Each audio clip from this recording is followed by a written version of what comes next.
Hey everyone, and anyone else that's tuning in. This is my first official solo stream. I decided to play Dead by Daylight because if people who play the game would know, there is this new tome out. Um, and I decided to go after the charms. And the way these tomes work, for those who don't play the game, they're just a series of a bunch of challenges that you get, and there's different ways that you go. You just want to go from one end to the other. Um, like the starting point's right here, and you could do whatever challenge that you want to do to get to the end, basically. And usually these tomes and these charms have 4 levels, and the last one usually would be pretty cool. And I'm kind of excited to see what the last one looks like for for Tome 5's charm.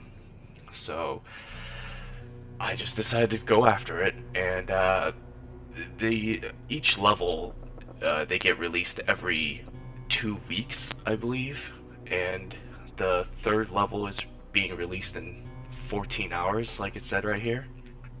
And so I still need to finish, or start and finish the second level. So this stream will be me completing the second level. And I already mapped out ahead of time like the route I'm going for, and it's just pretty simple. I'm just gonna finish these 4 challenges.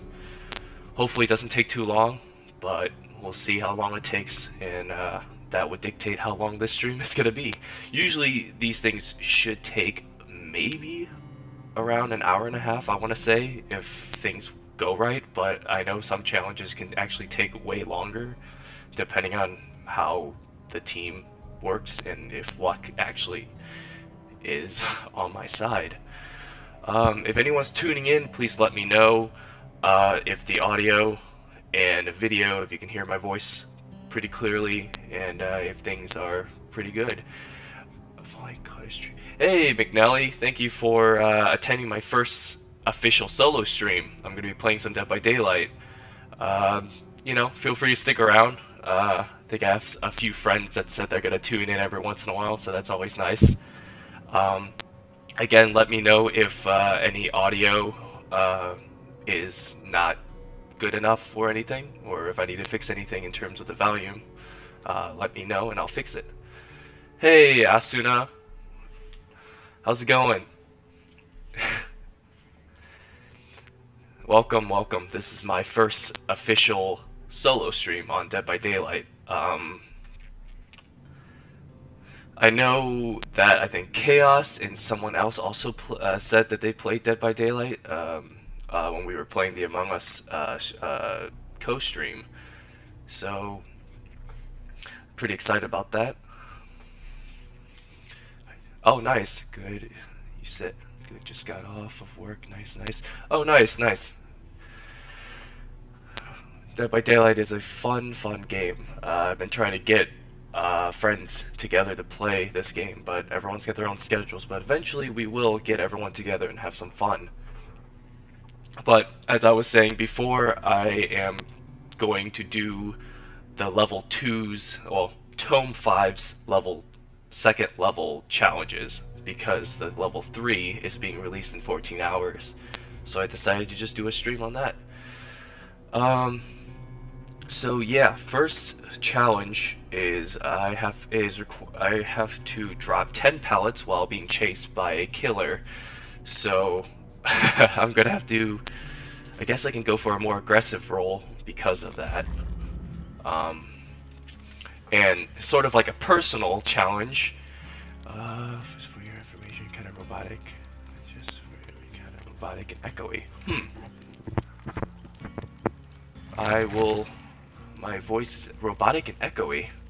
I'm going to have to figure that out. Give me a second. Um,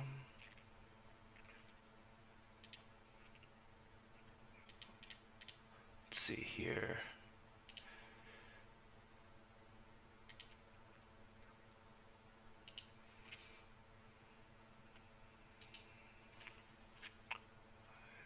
Headphones.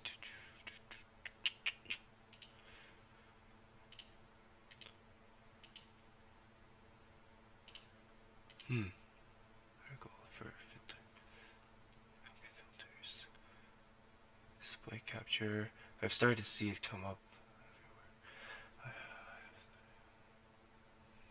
I have started to see it come up everywhere. McNally, what are you talking about? The game? Oh, yeah. It's weird because the game Dead by Daylight's come out. Oh no, that you're fine. No delay. The delays are actually I feel like works for me just so that I can look back and be like, oh, that's what I talked about. Currently on iPad. Nice.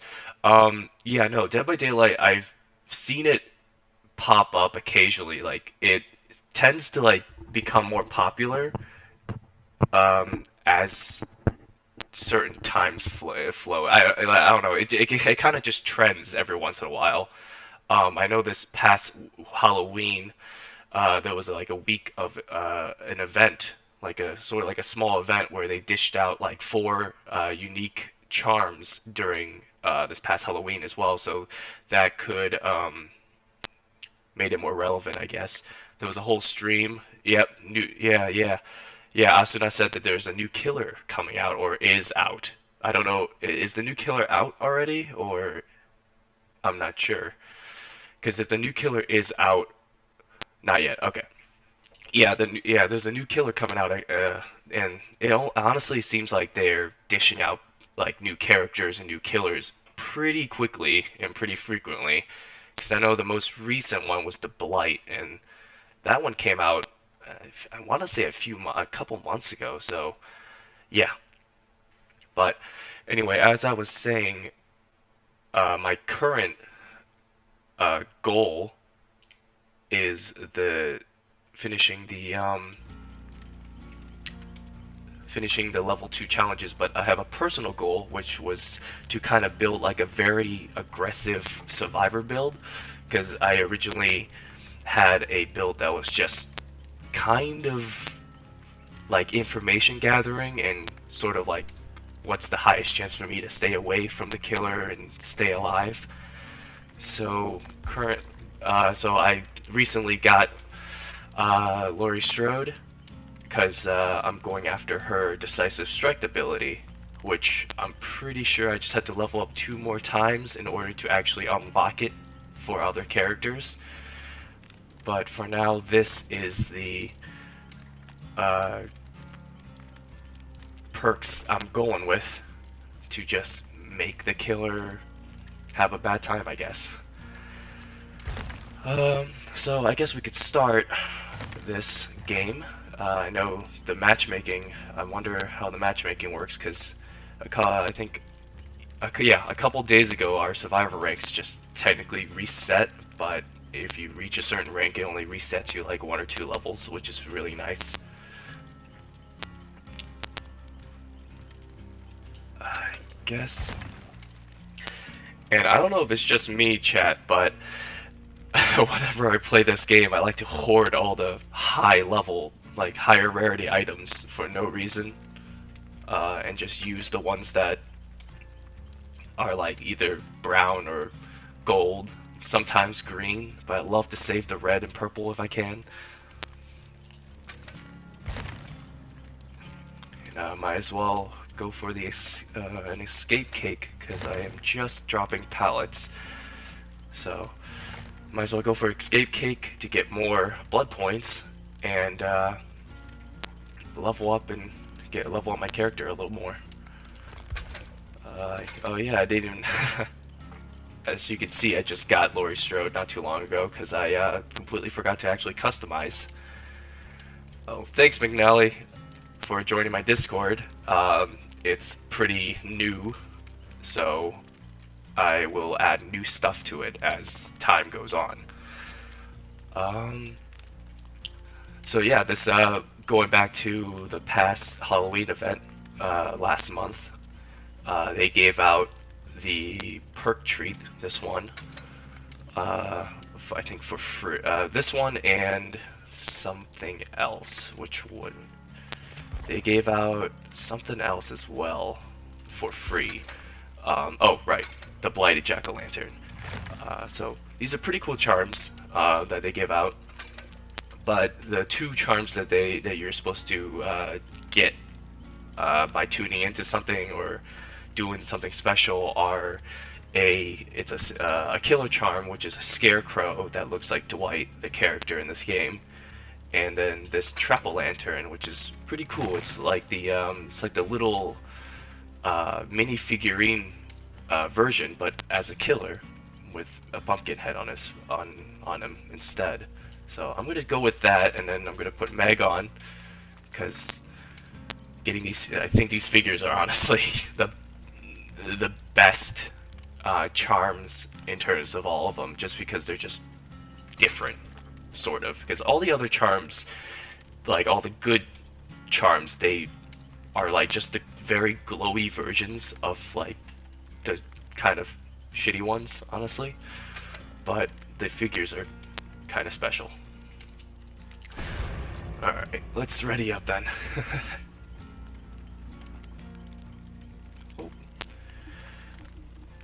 Chat, if you would let me know, are you guys hearing the game audio as well? A little bit of the game volume, so it's not just my voice. Just let me know. This is my first time setting things up, and honestly, just figuring things out little by little.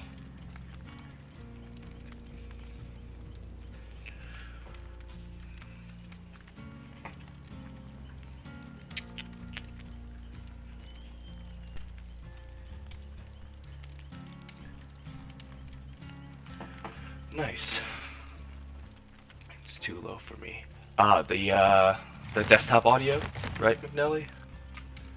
I can fix that. Game audio. Okay.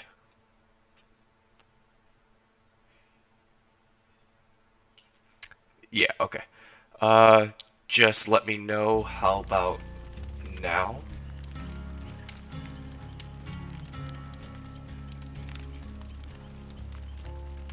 Okay, nice. Cool, cool.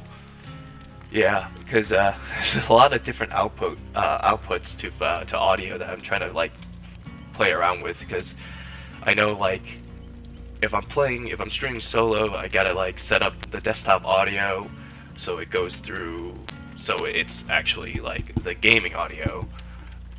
And oh yeah, yeah, it's definitely overwhelming, and I took one day, like I think one whole day to like figure out like the setup of like actually streaming in general, and not even just the technical work of it. And yeah, yeah, oh yeah, technical difficulties are always a thing. Um, I remember when I back then when I started watching or not when I started, but when I was watching Achievement Hunters, which is this side branch, the gaming branch of Rooster Teeth, they would have so many like different issues that they made a shirt based off of their technical difficulties loading screen, where they had to actually cut and actually fix everything, and that's a whole company, and that works with this stuff. Yay, we found a game. Cool. We got Claudette wearing a very bright dress. The new character Felix Richter, he's cool. He's very cool. And then Meg covered in blood. That person's got experience though, because you know, prestige skins have the bloodiness all around the character.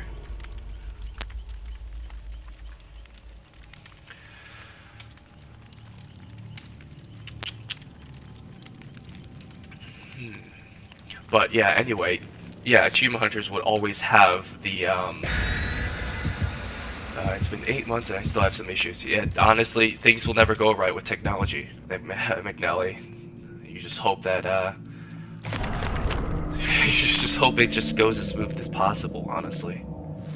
But yeah, going back, the Achievement Hunters, they literally made a shirt um to go with their technical difficulties screen whenever something would go wrong.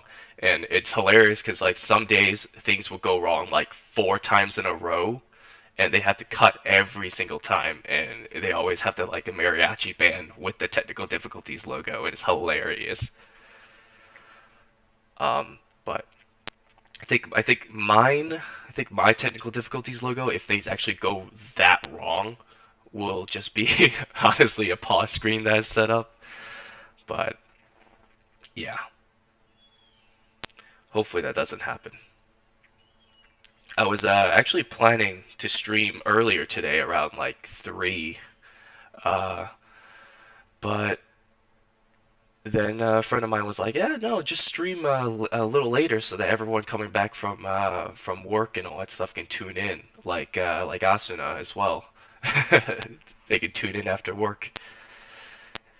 And also, I feel like that wouldn't conflict with other people who are streaming as well, in terms of people that I have as friends as well. Are you East or West Coast? Eastern Standard Time. So right now it is 8:30 p.m. where I am. Eastern Standard Time.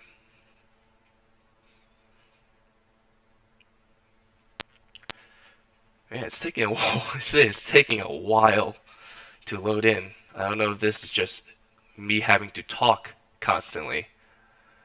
Oh, nice. Nice, McNally. I'm wondering if this is just me having to talk a lot in the while loading or something like that, but it feels like the loading screen is a little longer than normal. But I need to get used to talking and playing this game at the same time. Usually I'm like dead quiet because I just am just focused on playing the game and looking around. But ooh, we'll see what happens. But then again, remember chat that if I get chased, I'm going for all the pallets, and objective is secondary. Never stop talking. Here, here, here, here. Oh, I already hear the. Oh, okay. So it seems like the killer has some sort of hex on. I saw it for only a second. I think it might be Hex Ruin, which for people who don't know what Hex Ruin is that it's one of those totem hex that activates a totem. If you find a totem and get rid of it, you can stop the ability from happening. But what Hex Ruin does is it makes it so that if you're fixing a generator and then you get off of it, it immediately starts digressing the generator's progress without having the killer break it. So it's very, very useful. I also run it as a killer, which if these two challenges, the first two challenges are more survivor based. So hopefully, once I finish those, we can do some killers, and you can see Hex Ruin from a killer's perspective. And I just saw the killer, and it's the chainsaw guy, Leatherface. He is very annoying. He has the ability to charge up and sprint at you, but doesn't really have like the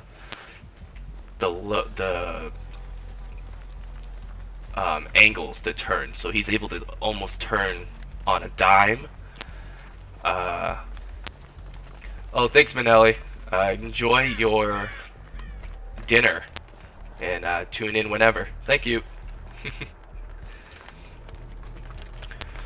So yeah, hopefully the kill. I'm honestly kind of debating if I should just go after the killer and have him chase me, but at the same time, I'm kind of just like playing the game, sort of just. Uh oh, where's this killer? I don't see him. I'm kind of debating if I should go after the killer or leave it to chance and just play the game and then only focus on the pallets when I'm being chased. Excuse me. But we'll see. We'll see.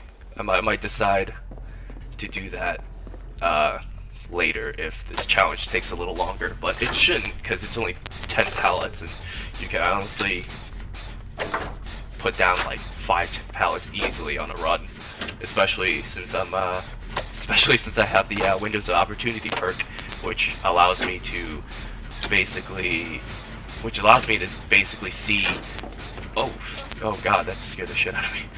Which basically allows me to see all the areas of pallets and vaulting stations and something else. vaulting stations, pallets, and one other thing. That's why you see these yellow areas, which shows pallets and vaulting stations. They're actually very useful. They show up like, not sure, for like maybe 20 seconds, I want to say, depending on the tier of perk that you have. Yeah, we are about to finish our 4th engine, or generator. I'm gonna heal this guy real quick, but yeah, we finished 4 generators, and only one person's been injured so far, so I'm wondering if this killer is just starting to use Leatherface and just practicing with him, or because of the rank reset, we're playing with some people that are relatively new and not the same rank. I'm not really sure how the ranking system or the progression, or no, matchmaking, that's the word. Not sure how matchmaking works whenever like ranks get reset and before things kind of like even out. But it seems like we might have a good game, like a pretty good game in the beginning, which is good. Oh, that guy just failed that one. But we'll see. I would like to make some progress in my in my challenges, but it seems like oh no, actually, the killer is able to down someone with his ability. So, but I'm gonna keep working on this generator because he's not coming here. I'm not really sure what this killer is doing. Alright, I guess I'll just go and pick up this guy while our teammate is distracting him. But it's always funny because these challenges make it so that oh, that's not good. That's one pallet. But what I was saying was it's funny because these challenges, you always get the opportunity to do things that you don't normally do when you have challenges active, and these opportunities always happen at the wrong time. So like you're able to do things like heal up and pick someone up, or complete generators, skill checks, when you're doing challenges that require, for example, getting chased, and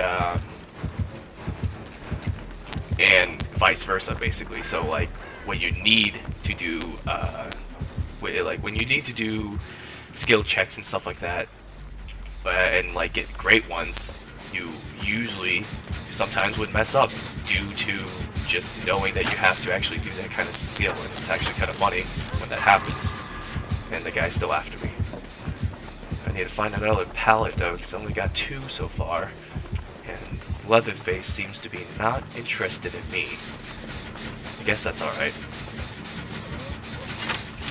Might as well finish this, and maybe open a door. If I can find another pallet, I would like to throw a few more down, so that I can get this first one done. I know one of the challenges requires me to hook 6 people who are my obsession, and that could take a little longer than normal because I don't think there's always going to be a person that's your obsession every game, because I remember doing a similar challenge in the past with it. I know in this game, Gavin over here has the obsession, but honestly still not sure how the obsession works, and I don't really pay attention to the obsession either way. Alright, we'll keep, I almost opened the door accidentally, but if you're not familiar with the game, if you open the door, it starts a timer. Oh, nice, there's a pallet. You gotta note that. If you're not familiar with the game, if you open the door, almost like prematurely, it starts a timer where all the survivors have to escape or die, or they'll die if the timer runs out. So if you're trying to save someone, like maybe our teammates are gonna do this, are gonna actually save him.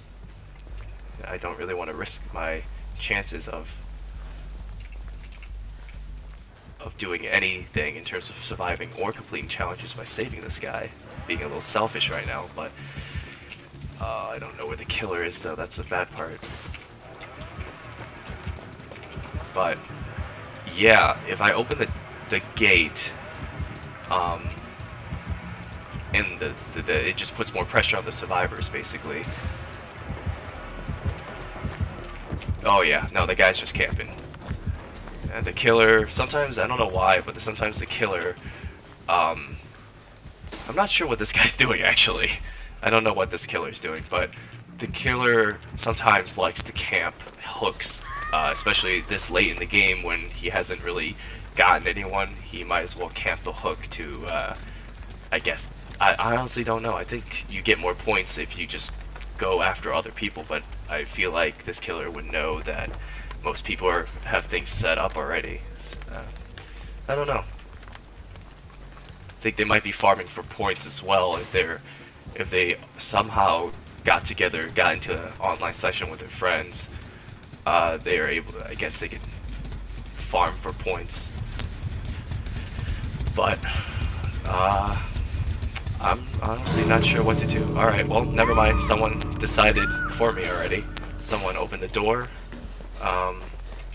which starts the timer, which means people won't have that much time left anyway, and it seems like Alex already left. So I might as well open up my gate and just escape and go for a different game and drop more pallets, hopefully. Cool, this will be the easy first game then.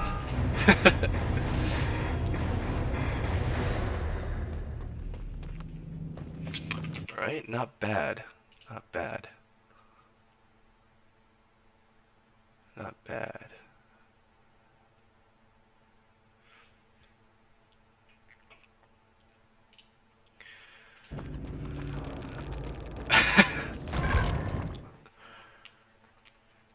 Everyone. There are honestly a decent amount of people that are toxic in this game as well. Like all games, people are toxic as hell. But there are quite a few funny things that happen between people and even killers sometimes. Because sometimes killers are just in it to finish their own challenges, honestly. So they befriend the survivors, and everyone just does their own challenges in in one game. It's pretty efficient and honestly pretty fun because you get to mess around with the killer and figure things out that you probably wouldn't figure out when you're being chased and you're just focused on trying not to get hit.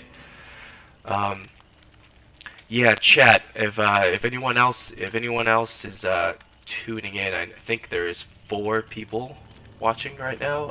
Let me know. Say hi. Let me know who I'm talking to as well, so we can talk. Yeah. And then for those who don't play this game, every time you finish a round, I just go straight to the upgrade session where it's kind of like your this web basically is your get all equipment slash perks slash even leveling up. Basically, you spend these blood points for whatever you want, and when you get to a certain point, the entity, which is this black smoke, pops out of nowhere and starts to absorb certain perks and equipment, and it starts on the outer ring. Basically, you have to kind of figure out which path you want to go to get what before the entity kind of just closes it off and not let you do anything. So for now, like I said, I'm going. A personal goal is to get the decisive strike ability, which I can only make it tradable at level 40. So I just want to level up, basically. So might as well grab something red so I can hoard it for later, like always. Toolbox is always good for challenges.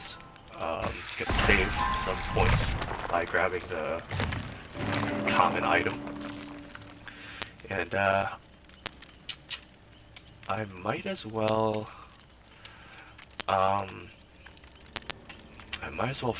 grab the tier 3 of this perk.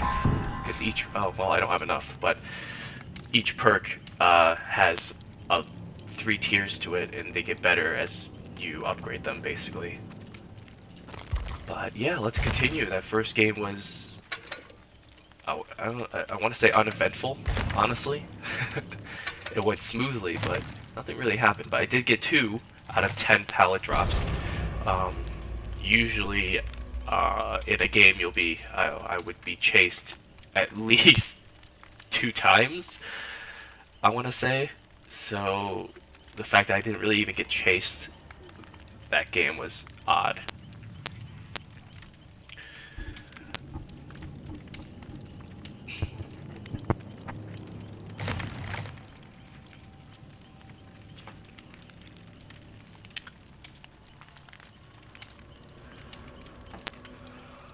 But yeah, today it is honestly a little freezing in my room right now, which if which I don't know if it's a good or bad thing when playing a game that's technically horror, like Dead by Daylight. I know, like, when I first started playing this game, it was definitely nerve-wracking because I could feel my heartbeat racing every time I'm like doing a generator or something like that, or just sneaking around in the game. Um, I know a friend of mine who played it when he first started. He was talking about how it was pretty intense and stuff like that. It's just the environment, I guess. But the cold definitely would not help in this case if I was playing this game.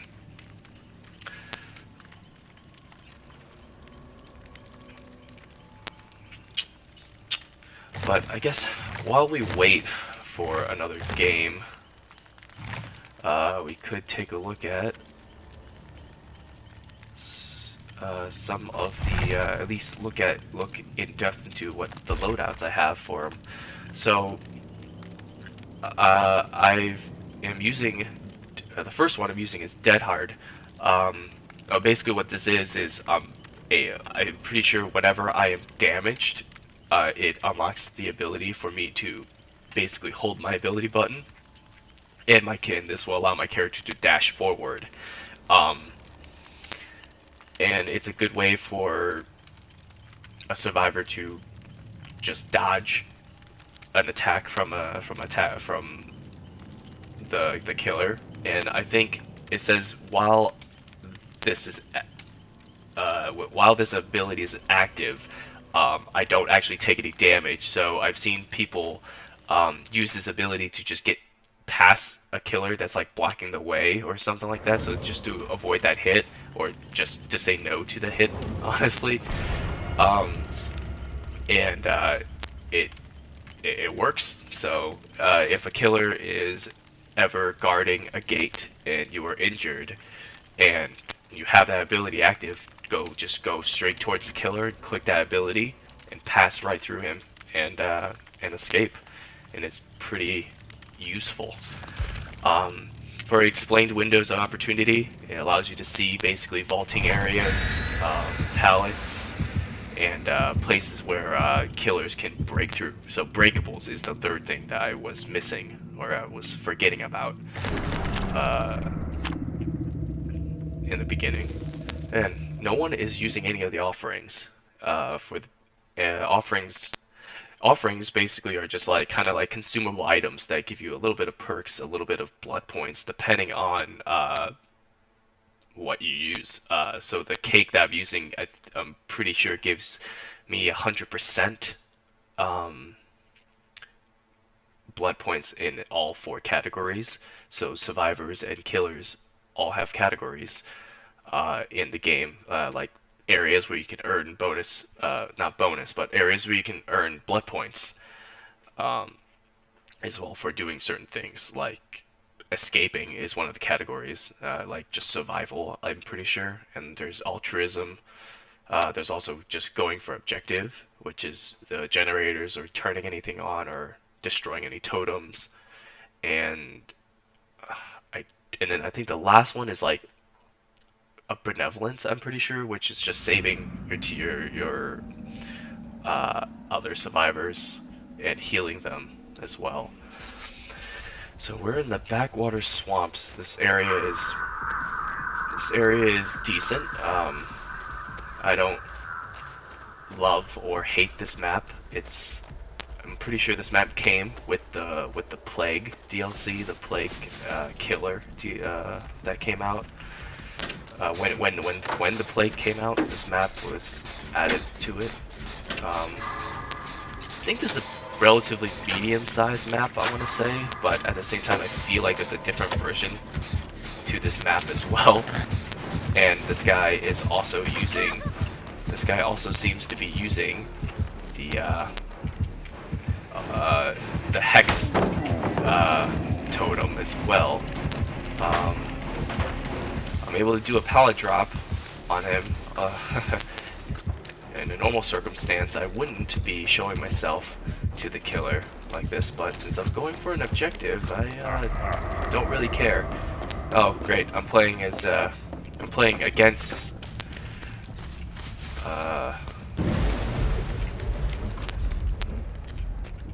Pretty sure.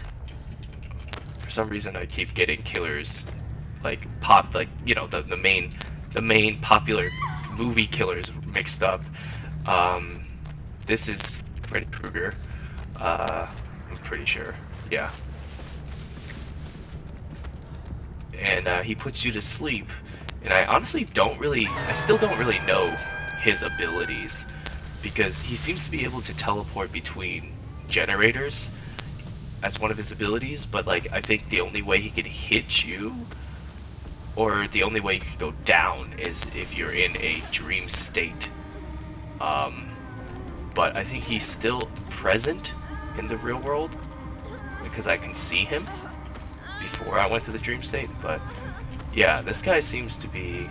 I hope this guy isn't camping. You'll never know with these. Oh, damn! Like I did something. Like I tried to do something. I'm not sure what he did. I'm trying to find a pallet, honestly. But oh, there's a pallet right there. Oh, okay. Okay, so he could put pools of blood on the ground as well. I don't know if it's the same ability or different ability, but he seems to be able to put pools of blood on the ground as well. And ow, that was a stupid move, but I did it. I did it on purpose.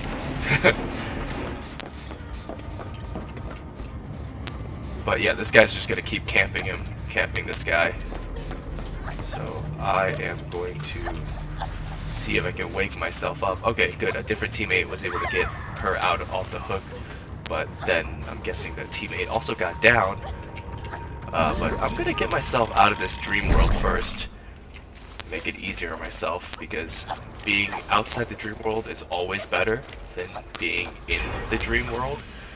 So I don't remember why, but yeah, our teammates are not doing so well. I'm gonna go and pick up this teammate real quick, and then we can get out of here, because he's gonna come back after he hooks the other guy. Yeah, he's invisible right now. Oh no, he's not.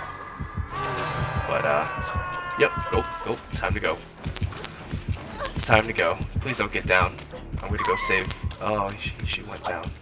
All right, I'm gonna go save the other guy now. Oh no, he's chasing me. Somehow managed to blindly evade him. Thank God. But he's gonna get me, I think. Yeah. That reach all the killers have, which is honestly, that reach is definitely useful, because I know when I was playing as the killer, sometimes that reach comes in clutch for some people who think they can just train vault areas and go from one place to the next. One of our teammates already died. Well, she did her best, I guess. Sometimes you just either suck or get really unlucky, and you die early. But I think we are already doing better than last game in terms of our challenge. so pretty happy about that. This killer doesn't seem to know where I am, which is good, because he can't hook me. I'm also able to recover, so my teammates don't have to actually save me, or take too long to actually pick me back up. It takes like 2 seconds, yeah, less than 2 seconds, but yeah, chat, I don't think we're getting away from this alive this time, so I'm just gonna focus fully on running towards pallets, basically. But I also need to find a pallet first. I just triggered his bubble. Hopefully he teleports. There's a pallet right there. And I'm hoping there's another pallet somewhere else. Might as well wake myself up. Oh, no, I can't. It's not available. Alright, so we're gonna go and try to say, oh no, I see that's our teammate. And the other guy seems to be camping the area? Let's see if we can, oh no.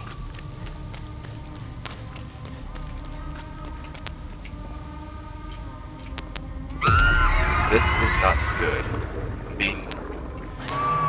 This guy's doing something over here. He's putting another one down. I'm gonna put that down. I'm gonna go straight to the other pallet. I'm sorry, teammates, but I got challenges to do. So I'm gonna go straight to the other pallet and put that down because he's chasing right behind me. By the time he gets here, he should activate the chasing. Yep, chase music, which indicates that you're being chased. And put the pallet down. That way, you can get the fuck out. But I'm basically dead here. I'm just kind of just delaying the inevitable and just running. Yep. Ow. I don't think there's other pallets around here because, like I said, this map is on the smaller side. Even though it seems to be a medium-sized map, it's still on the smaller side, I believe. So yeah, it's gonna break that. And I'm just gonna come back down and around. But I don't think there's a pallet left. Oh no, there is a pallet up here. That's nice. So that's, yeah, again, this Windows opportunity is a pretty good, oh, I found the trap door as well. So, let's escape. I actually clicked the wrong button to try to jump into the trap door, but like I said, certain luck in terms of doing challenges just doesn't make sense, because when you're actually trying to find a trap door, you'll never find it, even if it looks like you search the entire map. And other times, like now, where I could do one more pallet drop, or I could escape, and the hatch or trapdoor is just too way too it has more of a pull to it, you know. It doesn't happen very often, but when you do find a trapdoor, something just clicks and you just want to jump through it and escape rather than doing anything else. Unless it's a challenge that's actually actually difficult to do, which, if we're going with efficiency, you usually don't want to do those challenges, but if you have to, you'll do those either way and ignore the trap, obviously, or the trapdoor, obviously. I'm gonna try to get all the low-cost item. There we go. There, nice. Level 40. Yep, there you go. Like I said before, Decisive Strike is available for me to go and grab that, so I can make it universal for all the other characters I actually play. And speaking of this yellow decisive, like, tradable skill, it's been a while since I've looked at this Shrine of Secrets, which basically every 7 days, you get 2 killer perks and 2 survival perks that you can actually buy with iridescent shards. Um, and then you basically that makes it so that you don't actually have to buy other killers or survivors that have that specific perk that's theirs. You can just get it here and buy it with the shards and save yourself time, I guess. But obviously these are random, and what gets featured is random as well. But I like to always look to see if there's anything useful or fun to play with for future games. Um, Want to make sure that my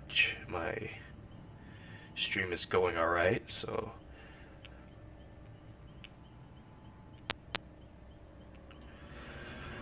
alright, so let's see here. We can take a look at what we have. So, Deathbound is a teachable executioner perk.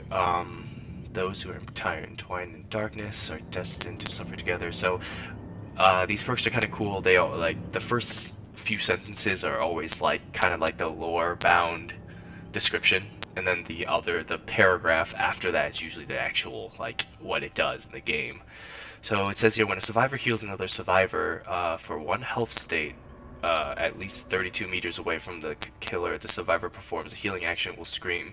Okay, so this basically makes it so that it puts certain conditions on the killer. Either a killer screams, or a killer is put into a oblivious state, which basically makes it so that the killer can't be seen, I think, or can't see. I'm not sure, but not as useful compared to what I have set up for my killer, for whenever I play killer. Um, Adam Francis. I don't really actually know who that character is. Huh. Anyway, his activatable perk, standing within the killer's terror radius while not in the chase for 45 seconds, activates diversion. I'm not gonna get that immediately. I'm like just immediately deciding not to get that because standing within a killer's terror radius while not being chased for 45 seconds is very, very hard and a waste of time. Because if you're within a killer's terror radius, you're usually being chased, and if you're being chased, you're usually wasting the killer's time by not getting hit or captured and just running from one vault station or pallet to the next, and then being able to rotate between those stations and wasting time. But you're always you're always being chased with that. If you're not being chased, you're either just outside the outer terror radius, or and you're just doing like a generator, and in that case, the killer might just come to you because you're at a generator, because generators are priority for the killer and survivor.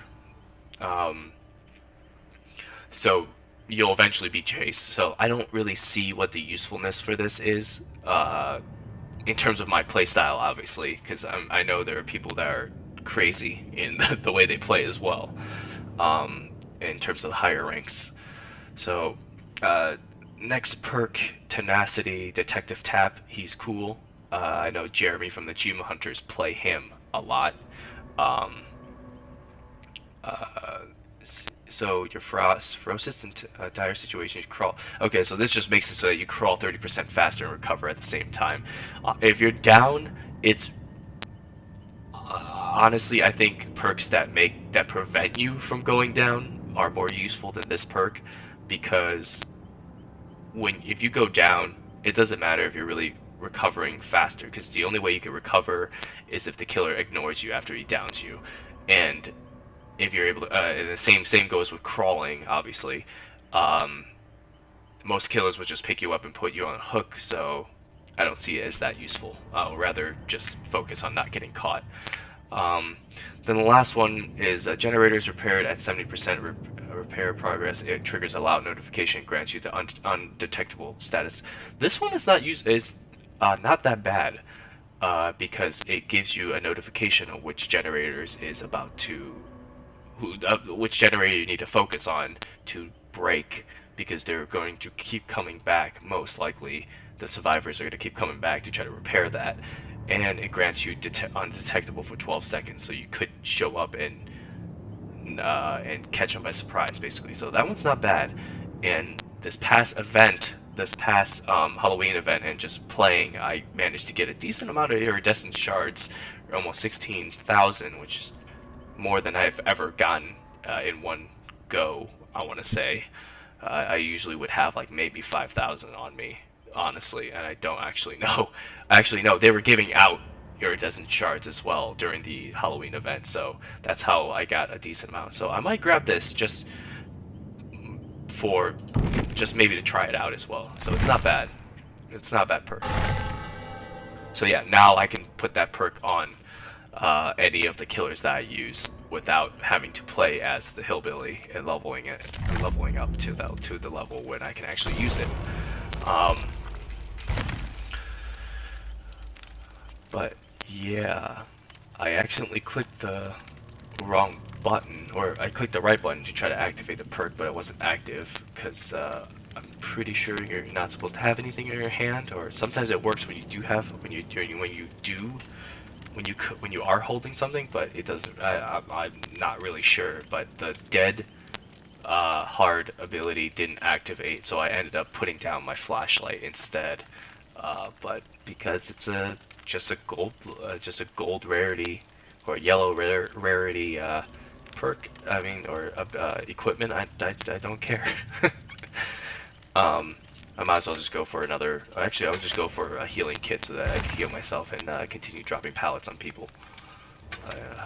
Increase the healing speed and give myself more charges, and then might as well get more points as well with another cake.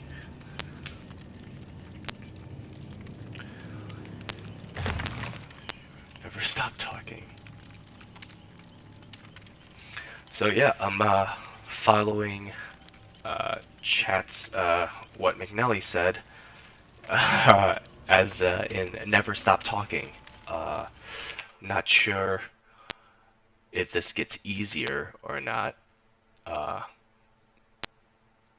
but hopefully it does, so that I don't have to constantly think of something else to talk about without just describing the game itself.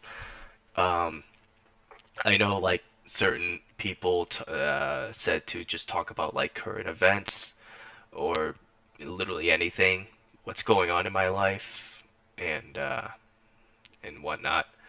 Um,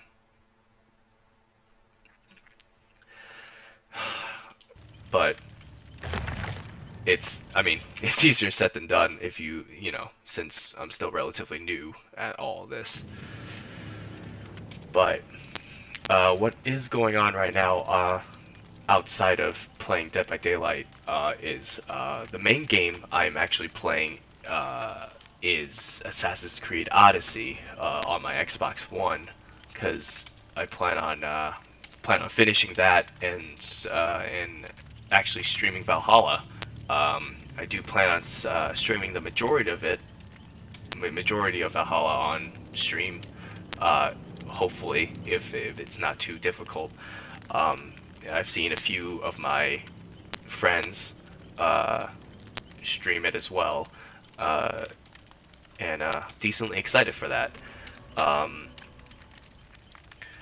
and the reason I've been playing Odyssey is actually kind of just playing catch up on since Valhalla's coming out, and before I started playing Odyssey, I was only like halfway or maybe like 60% of the way through playing Origins, and uh, and so I had to basically play Origins enough and finish it to as much as I want, because I didn't want to rush through the main story and that's it. I wanted to do the other side missions and get all the synchronous points as well. So I played a decent amount of Origins, and then eventually I finished it in like a week and a half. And then started Odyssey, and it's been like almost 2 weeks, I want to say. And I've played, I want to say around 50 hours of Odyssey so far. Um, and what it said online was 50 hours is like at the mark where you have like all the main story done and majority of the side quests. But I've been focusing a lot on the side quests lately and the Tales of Greece, which are just like missions with multiple parts, like multiple missions within the one mission, and they give you like an achievement every time you finish one of them.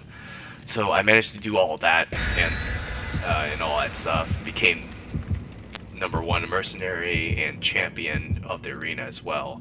And only now am I really going back and focusing on the actual main storyline and plot. And what Odyssey is, in terms of missions, what they have different in Odyssey compared to all of them, even in Origins, is the main storyline uh, can consist of like various different storylines that are all considered like part of the main story, if that makes sense. Because in Origins, it's still like you still have one path. You just go to each location that's part of the main storyline. You continue the story. In this one, it's almost like I have like four different things I have to do that all contribute to the main story as well. So it's been pretty interesting and it's been pretty fun.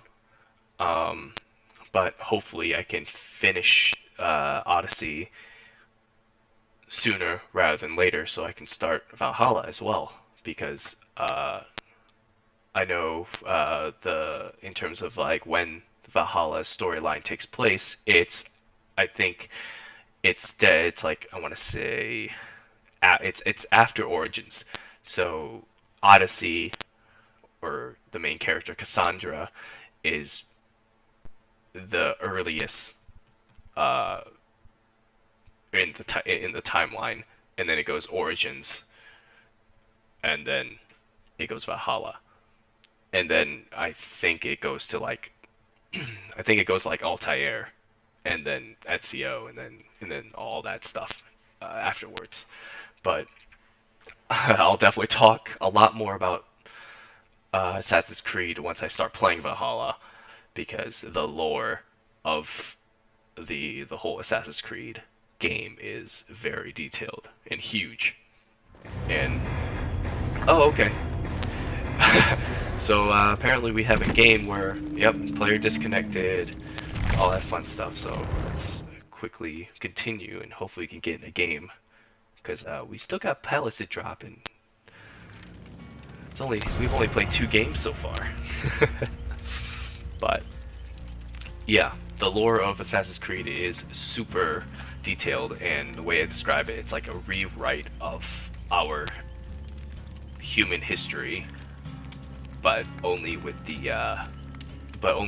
the precursors, the first civilization being a thing in the Assassin's Creed world, and them basically manipulating and their artifacts and their remnants sort of affecting the human society as time goes. But it's super cool, and I definitely looked up a few things when I came back to grind Origins and Odyssey to try to catch back up to it, because it has been a few years since I played Assassin's Creed until recently. But definitely happy to be back with it, because Assassin's Creed is one of my favorite games, and obviously it has some sort of influence on me and even this channel, the Phoenix Assassin Gaming. It's funny because the name Phoenix and the character of Phoenix, the way he looks, kind of like he actually like wears like a red tailcoat similar to the assassins, mainly Ezio, and yeah. So Assassin's Creed is I would say definitely one of my top favorite games and even stories or series of games of all time. But yeah, hopefully we can find a game soon.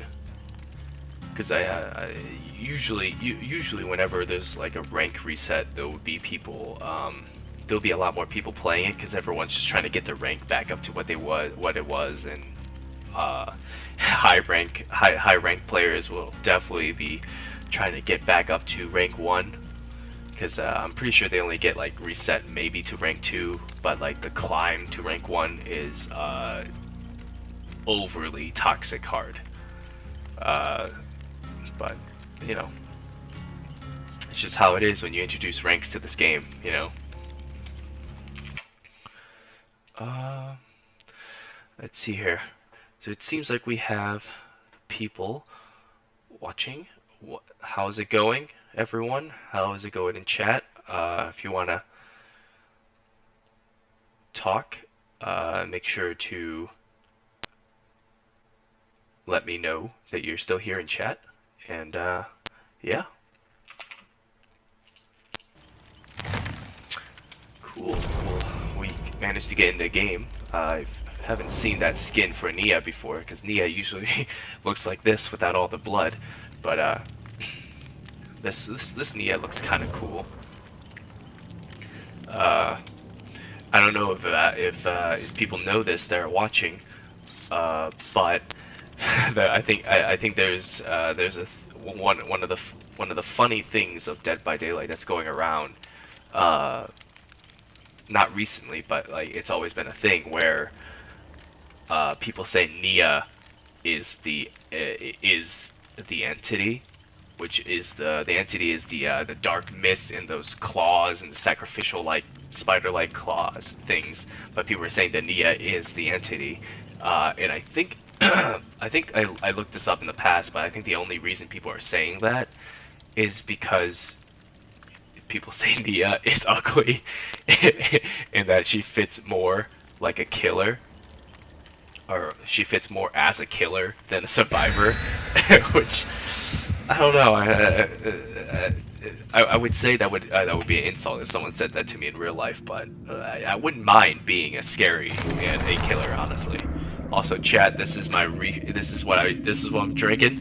This is Gold Peak's slightly sweet iced tea, and it's 52 fluid ounces, and basically buy 2 of these a week as my fun beverage to drink.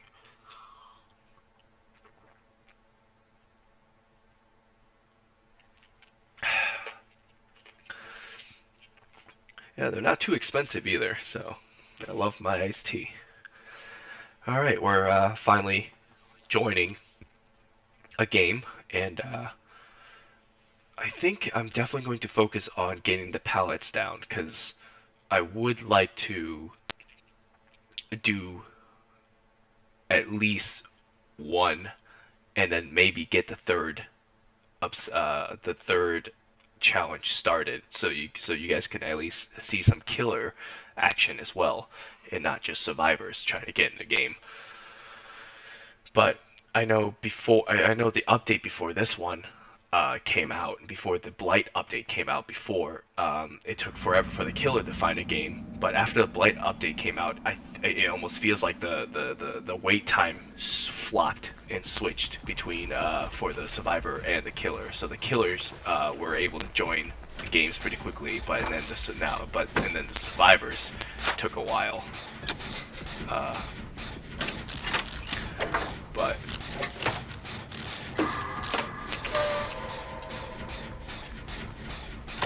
I'm not sure why everyone got off the generator. I didn't hear any heartbeats. And also, I don't hear any heartbeats either. Oh, that was weird. Both of the survivors near me almost like stood up and started to look like they were trying to run away at the same time, which is kind of weird. But I know there's 2 pallets in front of me, one there and one farther away in those trees somewhere. So if the killer do come here, I can at least have some fun. Yep, the killer's right behind me.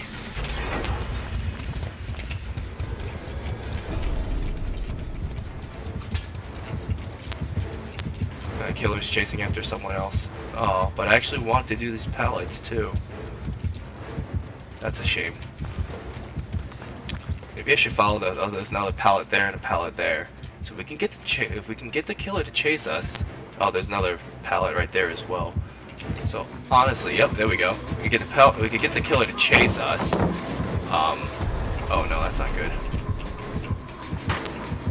If we can get the killer to chase us, we can actually get some pallets down. Yeah. But we need to find a way to get through to the other pallet station over here. Without him destroying me. Oh, that was close. That was nice. And then there's another pallet over here. We get a fourth one down. Hopefully, if he doesn't. There he is. He doesn't fuck with me. Oh, he managed to out-juke me. I should just put it down just because I was getting a little too cocky and wanted to throw it over his head instead. But I should just focus on getting the challenges done and not delaying him. Because Ghostface is pretty annoying because his ability, if he charges up his ability, he can just one-hit you with his stab. And he's got a decent lunge, surprisingly. But it seems like me wasting the killer's time for a little bit, not too long, a little bit, managed to get people to complete their generators, because we did complete 3 generators so far, so that's good. But the hard part is getting the other 2 or the other 1 from the killer. See another pallet there, and there's a pallet right over there as well. So if the killer gets me off of this hook, go after the other girl. Nope, killer's on me. Get that down, go to the other pallet and finish off the challenge, hopefully. Or he can just ignore me.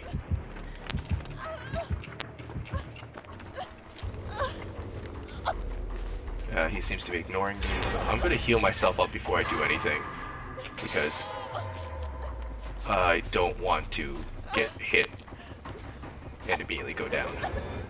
That would not be useful. Alright, managed to heal myself.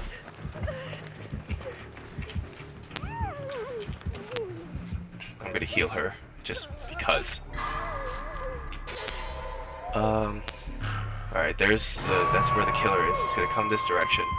Hopefully I can heal her. Oh no, I'm just gonna stop him from doing anything first. He seems to be walking away. Alright, I'm gonna go and grab her, get her off the hook real quick.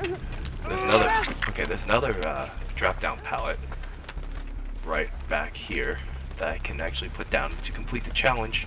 But I'll rather complete the challenge than oh, that's not good. Than having to play another game with the same challenge active, because you can't actually activate multiple challenges or like go to the next one. They're not all active at the same time, so you actually have to focus on one at a time, which is a little annoying. But this killer seems to put her down in the basement, and I ran past like 3 different pallets currently so far, so I just need to get the killer's attention, honestly. Which I could do, but I can't seem to see him. He was around here somewhere, but not anymore.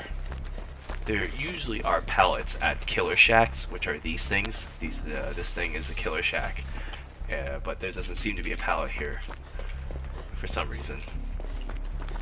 And oh yeah, chat, I know I am not really contributing in terms of the generators, and I would be doing the generators normally if I wasn't doing these challenges. Or in general, I would do the generators. I did do one with someone, so I guess it's not entirely. Oh, he's.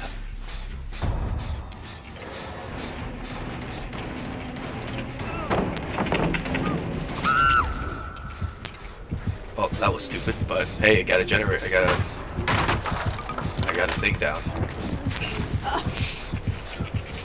I don't know. Another thing about the character, the different killers that the different killers that people play as.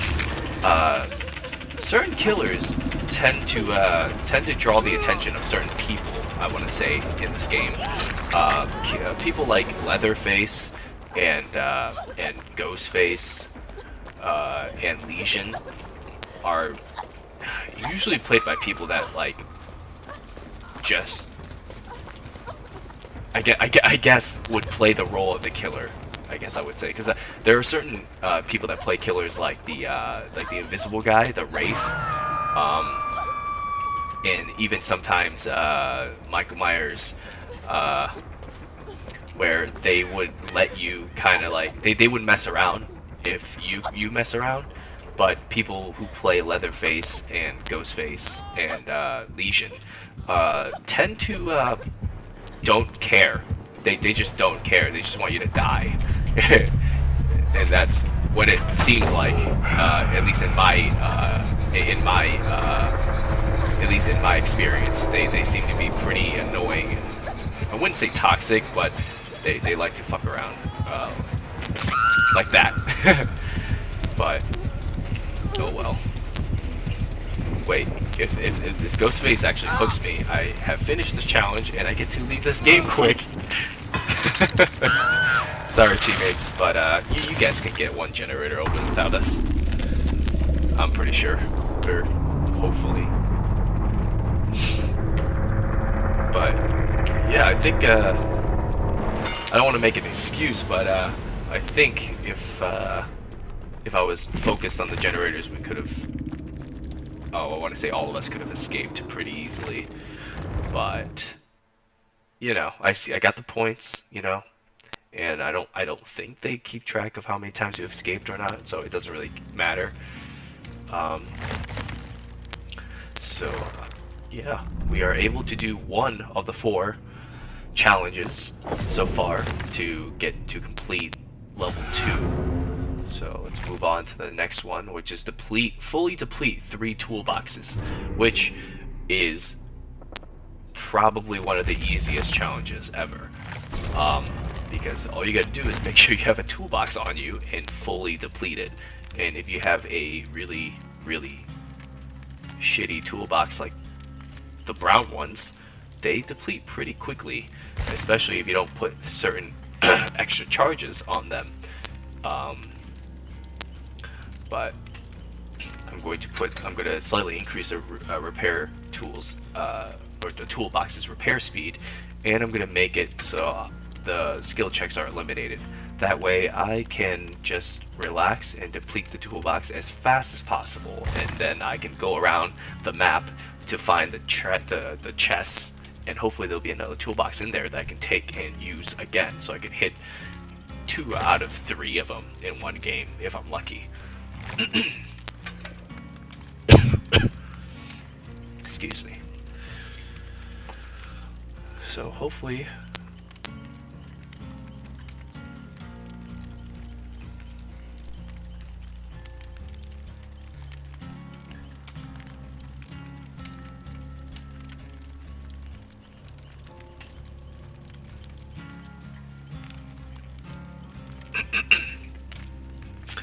Alright, sorry, chat was just replying to one of the people.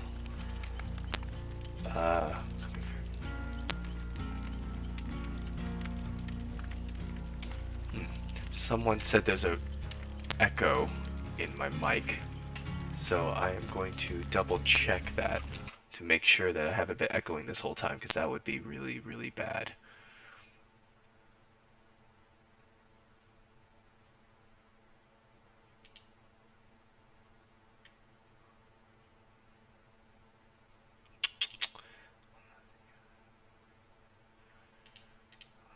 let's take a look at this.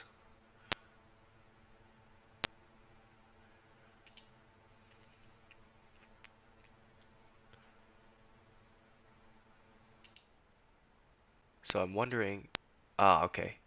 I think I fixed the problem. I'm pretty sure what was going on.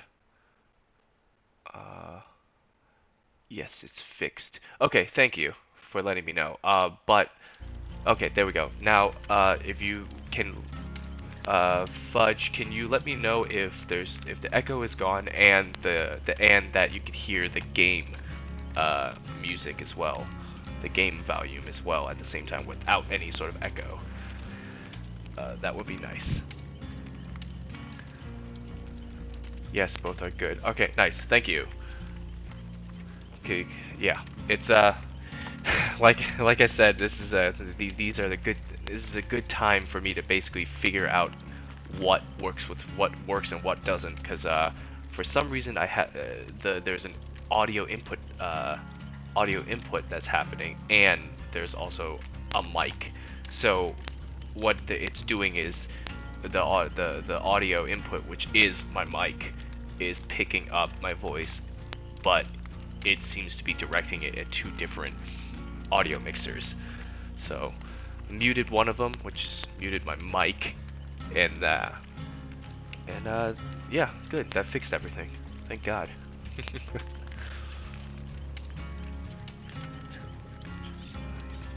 Okay, nice. And okay, then my voice should be fine. Well, I'll turn that up a little bit more, just because. Um, and let's start depleting some toolboxes.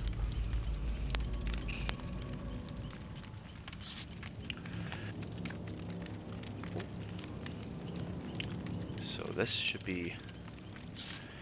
I'm not sure what this is, but since I'm depleting toolboxes, I'm going to be doing a lot of generators.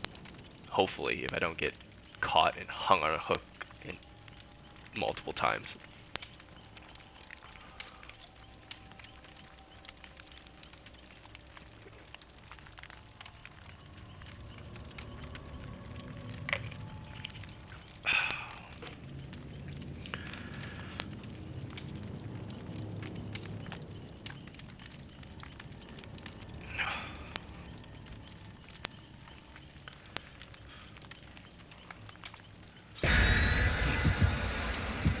Honestly, just looking at the names right now with people, it's always funny for me to see occasionally to see people with the name of like dot um, TV or dot um, something or dot like YouTube or something like that, or like YT and stuff like that.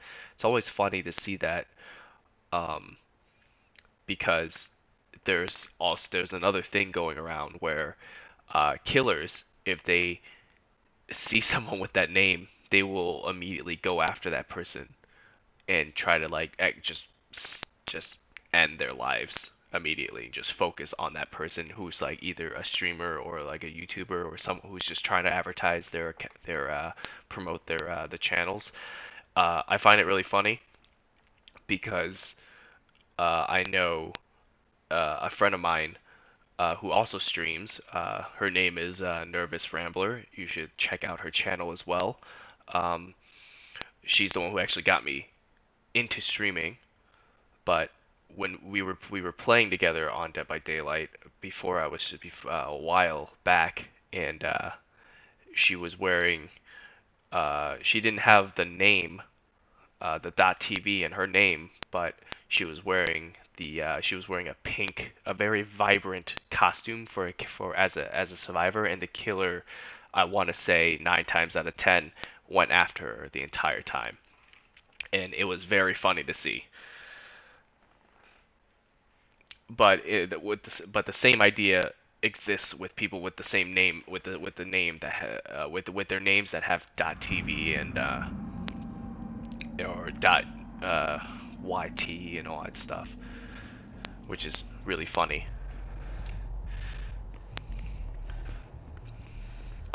honest to God, chat, I saw pallets and I immediately started to take note and wanting to drop them. But that's not the challenge I'm working on right now, so yeah. I've always wondered why they made it so that survivors, whenever they drop, whenever there's any air between the survivor and the ground, they force the survivor to like make the weirdest like noises slash grunts. Oh wow, the killer is decently close by. Damn.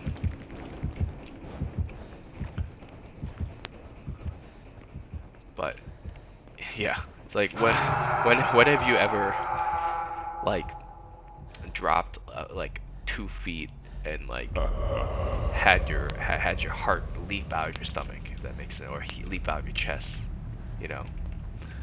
I just find it very funny, where it's just like you drop. We're playing against Freddy Krueger again. Krueger, yeah. But I just find it funny when you drop and your character just goes, oh! Like, it's 2 feet. You're in a life or death situation. I'm pretty sure you'll close your mouth.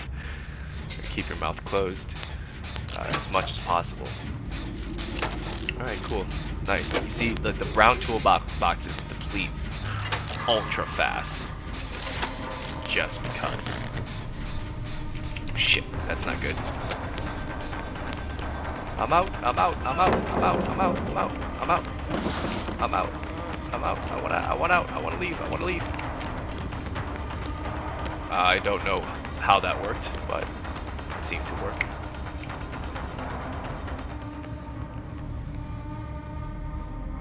Well, that was another pallet, guys. Got 11 out of 10. And this thing is depleted, I'm pretty sure. Yeah, this thing is fully depleted. So I'm going to figure out how to drop this. I can't figure out how to drop this for some reason. Oh, wait, managed to drop it. Yay, it's the R button that I rarely ever use. So now I'm going to find another toolbox, hopefully, or a chest. Actually, on this map, I don't think I've ever found. I can't recall another chest, if that makes sense. I can't. I don't recall these chests, or at least their locations. I'm pretty sure they do exist because they have to exist on every map. But I just don't remember if I've ever seen them or not. So hopefully I find a chest, and then hopefully I get lucky and I can actually find a toolbox in that chest. Because otherwise, we're dealing with a Freddy Krueger with Hex on as well, and no way to continue our challenge. Oh, okay. That's that person definitely put a thing down over there.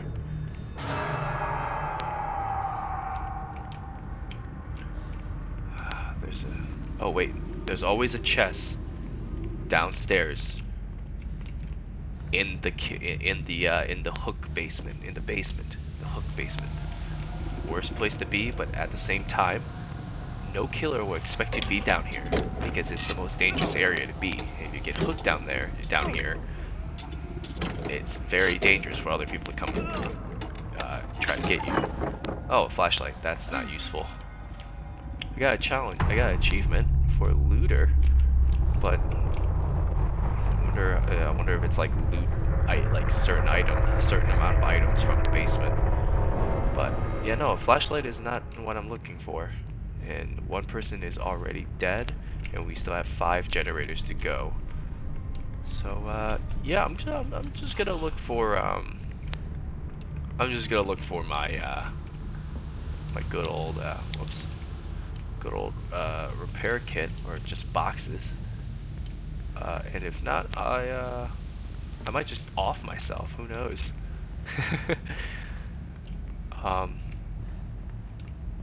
One thing about this map, one thing about certain maps in general, found a box, found another chest, is multi-stage maps are not my favorite. Or at least, at the very least, this one. I found another, really? Another one?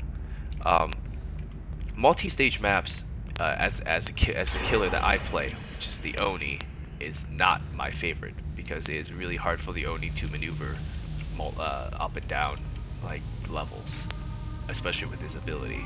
It's not really as useful. But this map in general, I just don't really like because it's, I don't know about what about it, but usually when I'm on this map as a survivor, things don't usually work right, like work out, if that makes sense. Things don't usually work out for the survivors. It's really hard to escape as a survivor as well. But yeah, maybe I managed to blind the killer. Yay!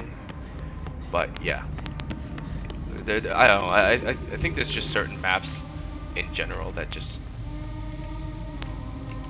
everyone has bad days on. If that makes sense. I did find the totem that's active. This right here, chat, is what an active totem looks like. A not active one wouldn't have those candles or below it, and it wouldn't be glowing like this. But see, right next to it, the hex disappeared when I fixed when I cleansed the totem. So that's how hex perks work for killers. I'm going to finally go and wake myself up because I've been in this dream state since the killer put me in it. So yeah, I'm still not sure what the mechanics are, if he can only hit me when he's in a dream state or down me like that. But yeah, I've been walking around a little too long. I don't think I can find any boxes, honestly. So I'm just gonna work on a generator so people don't be like, "Oh, you are terrible at this game. Go fuck yourself." And I'm like, no, I'm just working on I'm just working on challenges. So I don't really care as much. Oh no, Kruger has an ability to teleport, so that blood pool of him spewing out is basically just him coming out of that hole.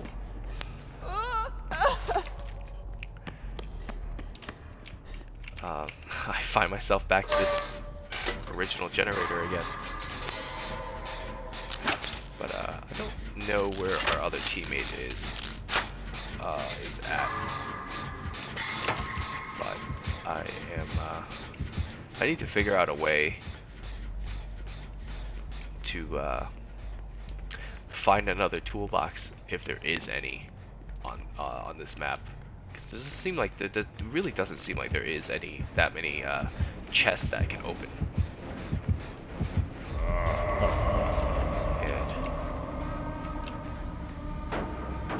And he's destroying the generator that I was working on below. I'm gonna go save this guy, honestly, just because might as well get other points in different categories up, since things aren't doing so well. Yeah, things are doing so well right now, so might as well get other points up so that in terms of rank, I don't want to lose rank. I'm okay with maintaining my rank, but I don't want to lose rank, if that makes sense. But I'm also happy because I think the highest I've ever gone in rank was 8, and that's just me playing the game. But I don't want to lose that. I'm good to stay there, you know. So I'm at rank 9 now, which doesn't really take that long to level back up, but you know, it is what it is. Should I try to blind him just for fun? I should have gone downstairs. That's a mistake. Go back up. Go back up. Go back up. Go back up. Pallet drop. Blind you. I'm gonna blind you. Go away, go away, go away, go away. I want to live for like a few more minutes longer No reason. No reason. Oh, there's another pallet. Oh, take that. And I'm gonna blind you. Just for fun. Just for fun. I'm just gonna blind you for that point and pallet you for those points. And then now I'm gonna get the hell out of here because I don't know where else to go after this. Oh, I see another pallet. Windows of opportunity is useful. Not as useful though, because this area that it's in is not that good. And our team went after our teammate instead. So yeah, I hear another. Ah, this thing is done. This thing is done. I honestly, I'll just might as well get some more points. Oh, I didn't get any points for that. Oh well. But yeah, both our teammates are down, so that's not good. I might as well go and save them and make them suffer longer, just for fun. Also, oh no, he's dead. Never mind. The guy's dead. So yeah, oh yeah. I guess I can go and try to find the trapdoor once this next guy goes on the hook. If that next guy. I don't even know if the thing spawns. I don't know if the trapdoor spawns well, they'll spawn. It'll definitely spawn now, but I'm pretty sure the trapdoor only spawns when there's two people left, and you have to have like 2 or 3 generators active. And if you don't, then the trapdoor only spawns when you're the last person alive. And sadly, like I mentioned before, the trapdoor, you have to really just get lucky, and at the same time, be not even focused on surviving and other challenges for the trapdoor to just magically show up at the wrong time to help you out. But yeah, I'm gonna die here now.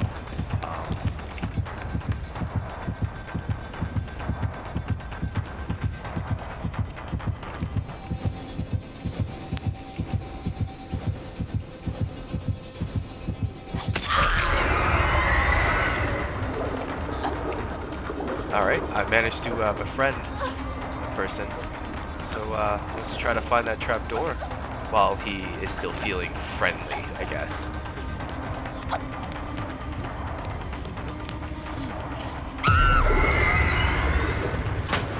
Might as well give him, give in return, step on his blood pool, give him some XP, try to find that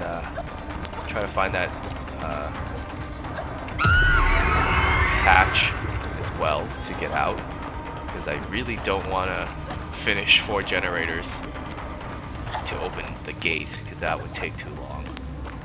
So hopefully with his help we can figure out where the trapdoor is. And I believe the trapdoor can only be on the main floor. It can't be like on the basement floor. But yeah, I'm pretty sure that's the case. But if I can't seem to find the trapdoor, I will go downstairs to that other level to see if I can find it. Because I don't hear it. Because that's the main thing about the trapdoor is that you want to listen for it, basically.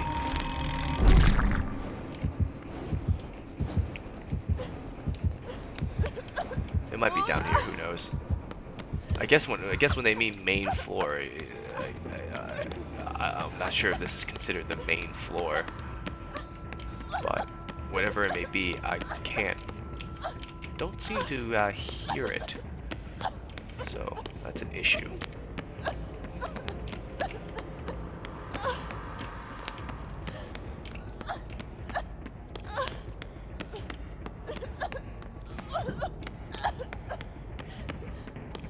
Yeah, I don't hear the trapdoor at all, but I could also be just running in circles.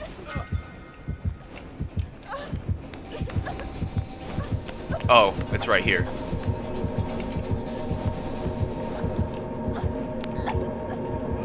Cool. That was a very nice killer. both gave each other some extra points, and he wasn't one of those three, which Legion, Ghostface, and Leatherface. So far the trend is still happening. I've still yet to meet a killer that plays as those three and still let people go. But yeah, managed to get only one depleted toolbox, so we'll go for another one and deplete that as well, hopefully. I'm gonna save these skill checks because they're honestly pretty useful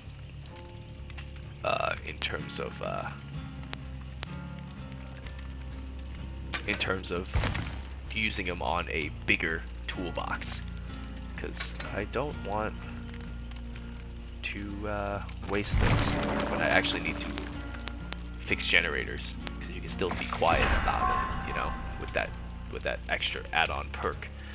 But we have enough points to grab the tradable Decisive Strike, so that's good. And I honestly, I feel like that's the only usefulness of Laurie Strode, for me at least, because I don't like playing as her that much. Let's see if we can honestly go back to playing. We can go back to playing. Actually, no, we need to keep playing as Laurie Strode. Just gather enough points to get the Decisive Strike ability as well. So let's move. Let's grab some perks to refresh the web, and then see if the Decisive Strike turns up for Kate Denson, who is the person that I played the most, actually. Second to Yui Kimura is I want to say like my first main, but then I played as Kate and I find her a lot. I don't know. I just seem to do better with her for some reason. But either way, they're both really cool, and managed to make them look even cooler from other people that play as them as well. Do I have Decisive Strike active? That's one of them. Oh no, there it is. Decisive Strike. Decisive Strike. Yeah, there we go. Got it. Now I just need to keep upgrading my other abilities so that I can I might as well grab that as well later next time. But yeah, I'm basically gonna make it so that it's available for Kate first, so that whenever I do want to play as her, well, when I do want to play as her, both aggressively and more of the stealthily approach, I can play her with it, because I'll have all the perks that I need, basically. But I'll eventually unlock it for Yuri as well, because she is cool too. Or not Yuri. What I keep calling her Yuri. It's Yui Kimura. She more damage 27. Yes, she is very pretty, thick, as if you want to, as people can say it, thick, quite pretty. But sadly, I have to keep playing as Laurie here, because Decisive Strike. Yeah, because of that. Actually, no, I don't. I don't actually have to. Because I'm literally just depleting. I'm literally just depleting toolboxes, so I actually could play. I could play as Kate right now. So yeah, I'll play as Kate right now. Kate's setup right now is like a pseudo aggressive approach without the full thing. So I'll switch out Iron Will for Decisive Strike, just because, and then I'm going to keep Kindred, because I'm not gonna have the sprint burst option that makes me sprint like super quick when I first start sprinting, because it is useful, but I feel like Kindred's more useful for knowing the location of survivors, because it allows me to see where survivors are and where the killer is depending on the situation. So I'm gonna stick with that, and then make it so that yeah, I'm just gonna deplete some more toolboxes then. I'll save all these for later. Burnt Blackwater Swamp, elementary school, personal boldness.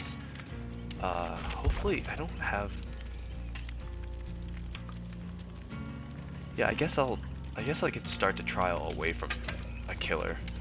It makes it, makes it easier for me to just deplete one, like guaranteed deplete one toolbox before I can go off on my journey to go find a replacement one and deplete that one. Then that way I can move on to play as a killer. And yeah.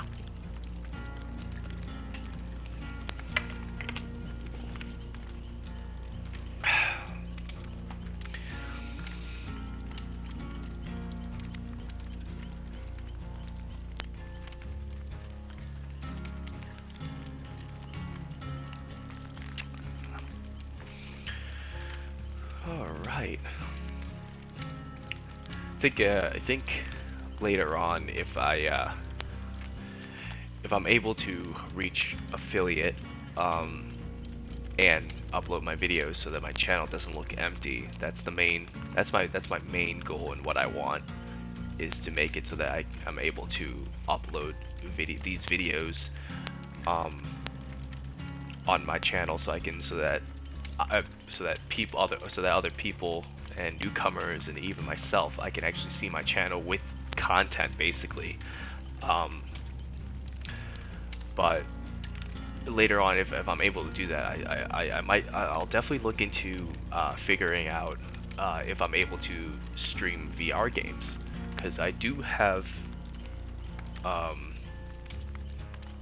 VR headset that I could use to stream some games and stuff like that, which could be pretty fun, because there's even more shenanigans when you're physically in a game compared to just sitting at a desktop or something like that. But yeah, there's definitely a few things I want to try out, but excuse me, if only in order to do that I need to be able to actually upload my videos so that the work I put in is worth the setup for it, if that makes sense. Because I don't want to put in the work to set up VR when I can already stream, a bunch of other games on my desktop already, and I'm already set up for games to stream on desktop. But I will definitely start doing more things as the channel grows, hopefully. But for now, you get me trying to do challenges on Dead by Daylight just to fulfill my quota, I guess, or just to stay on top of things in terms of that kind of stuff.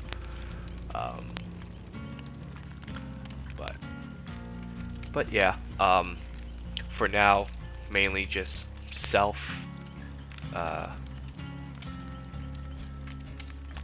it's kind of like just self objectives, my own objectives, just completing them and playing games and streaming them with everyone, and joining co-streams with fellow streamers and playing with them as well, because I mainly like to record slash video slash document games that I play with my friends, because that's when the most fun is. Because as much as I like playing solo, it can definitely get boring for at least myself. But playing with friends in general, it's just you get more fun, and you get more like weird stuff happening and stuff you just can't plan for, basically, aka the shenanigans of it. Also, who is Adam Francis? That's a new character they added, then, isn't it? Is it a new character? What?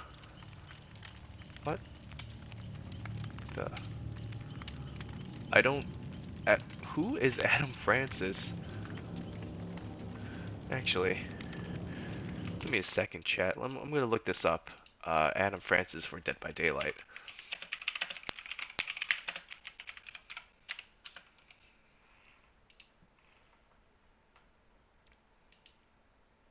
Oh wait, that's just a different. That's just a different skin. I'm pretty sure because yeah, no, I'm pretty sure Adam Francis is the other one of the characters, but I've never seen that skin before, so I honestly thought it was a completely new character, but the roster doesn't have any new ones, so he's just a skin that I've never seen before. It's kind of cool, honestly. It's kind of cool. Kind of cool skin. I don't play as him though, but it's definitely a cool skin.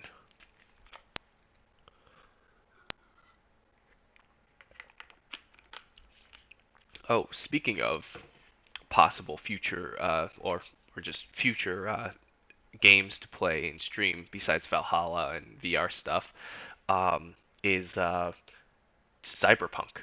Everyone is excited for it. Everyone is I want to say starting to get annoyed by their delays. And then I'm hearing a lot more people afraid of what the game is going to look like when it comes out. And I definitely get that. The overhype. Um, Fudge Pipe, can you play as Chucky in this game?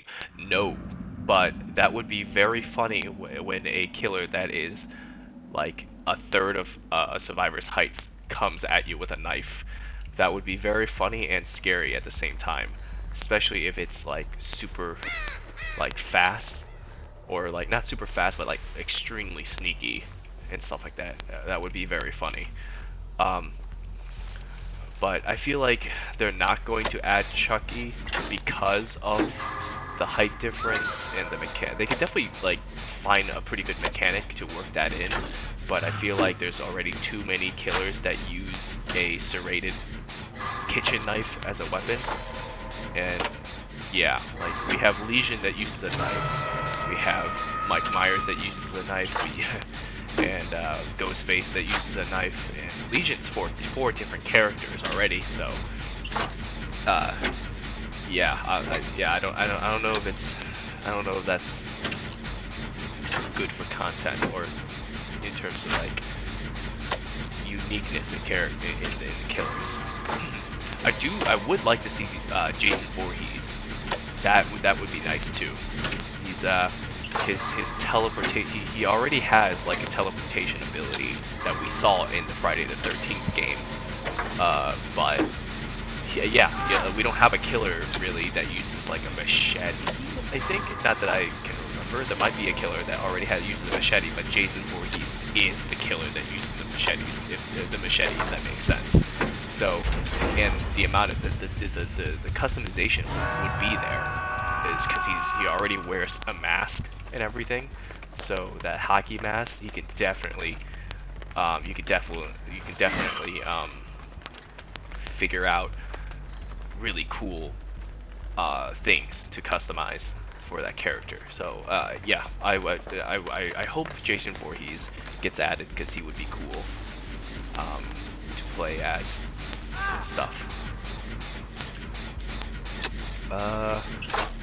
They should add Predator or Terminator. Terminator.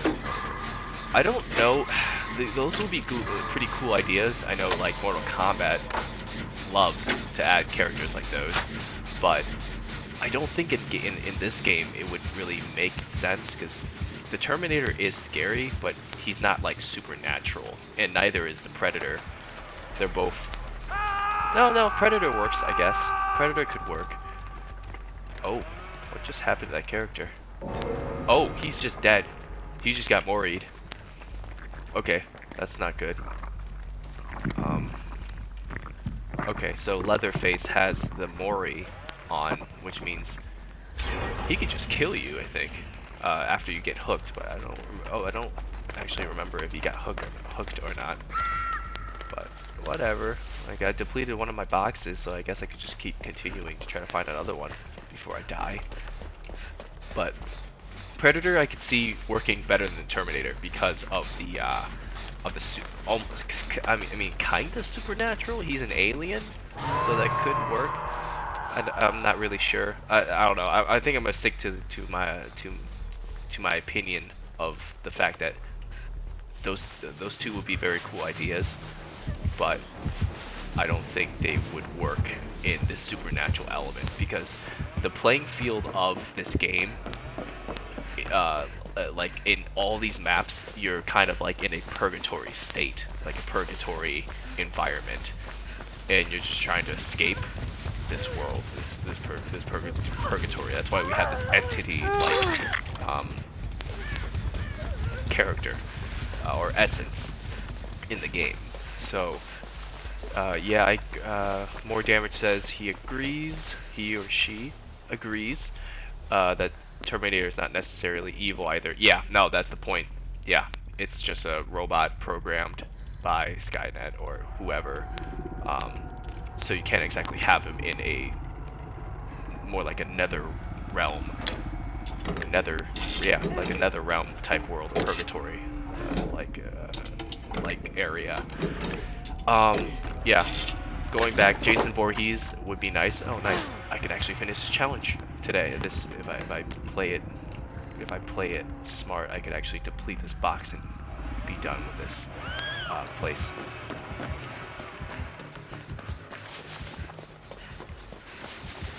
Oh shit! That person is really close by.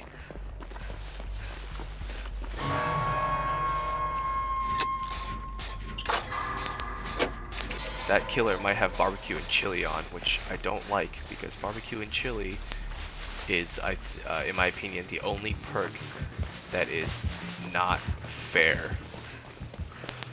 At least for character, at least for survivors that are new and survivors that are not teamed up together. So if you're not playing with friends and your friends are, you and your friends are all not that great at the game, barbecue and chili will definitely wreck your day. And I definitely think that a barbecue chili would not be that useful, or it would be useful still, but it still wouldn't be that useful playing against people who are super good at the game. Oh, it still got me. Super good at the game, but it could become more of a liability in terms of the perk. But definitely in terms of just if you want to stick to the lower ranks and just have fun and mess with and honestly just be toxic as well and troll people who are new, barbecue and chili is devastating. And I still think it's devastating because you have to completely change up how to play the game, honestly. And even if you change it up, it's still a risk because for people who don't know what barbecue and chili is, it's a Leatherface. It's one of Leatherface, the chainsaw guy's perks, and it allows him to it allows the killer to see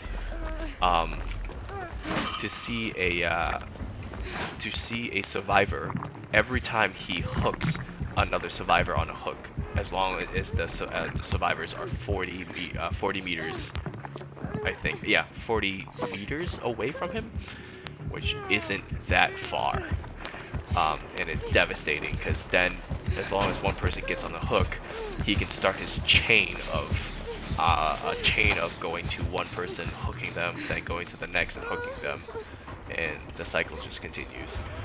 And for players that are good, they can basically outmaneuver him and waste his time, while the other people start generators.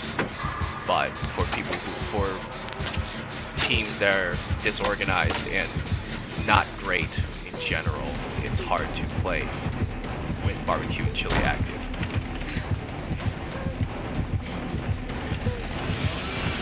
Oh no. Oh good. Well, while that girl is getting chased, I'm just gonna work on this generator. because as long as one person's getting chased, or as long as one killer is busy, as long as the killer is busy with one person, he can't do anything to you. That's the gist of the killer. Now I'm dead. Oh, whoa! Somehow got me that turnaround. Oh well, that's okay. But yeah, what other? Speaking of like good characters to add to this game, it doesn't necessarily have to be like superstitious killers or from movies or media in general. I know like a lot of these killers, or I want to say some of these killers, were made by the company itself, like by behavior, which is what they did before they started getting licensed to use other killers like Mike Myers and Freddy Krueger and all that stuff. So Jason Voorhees is definitely a cool addition, but at the same time they could actually they can also make new killers as well. I know they added the Spirit and the Oni to the game, but there are still a lot of superstitious killers like the Kuchisaki Onna, which is aka the slit mount woman, which is super cool to see in action, if that makes sense. A lot of different things in even in like the more Asian superstitions and stuff like that as well, like the Kuchisaki Onna, which is Japanese in origin as well. That's not good. Please don't come after me. Oh, he's coming after me.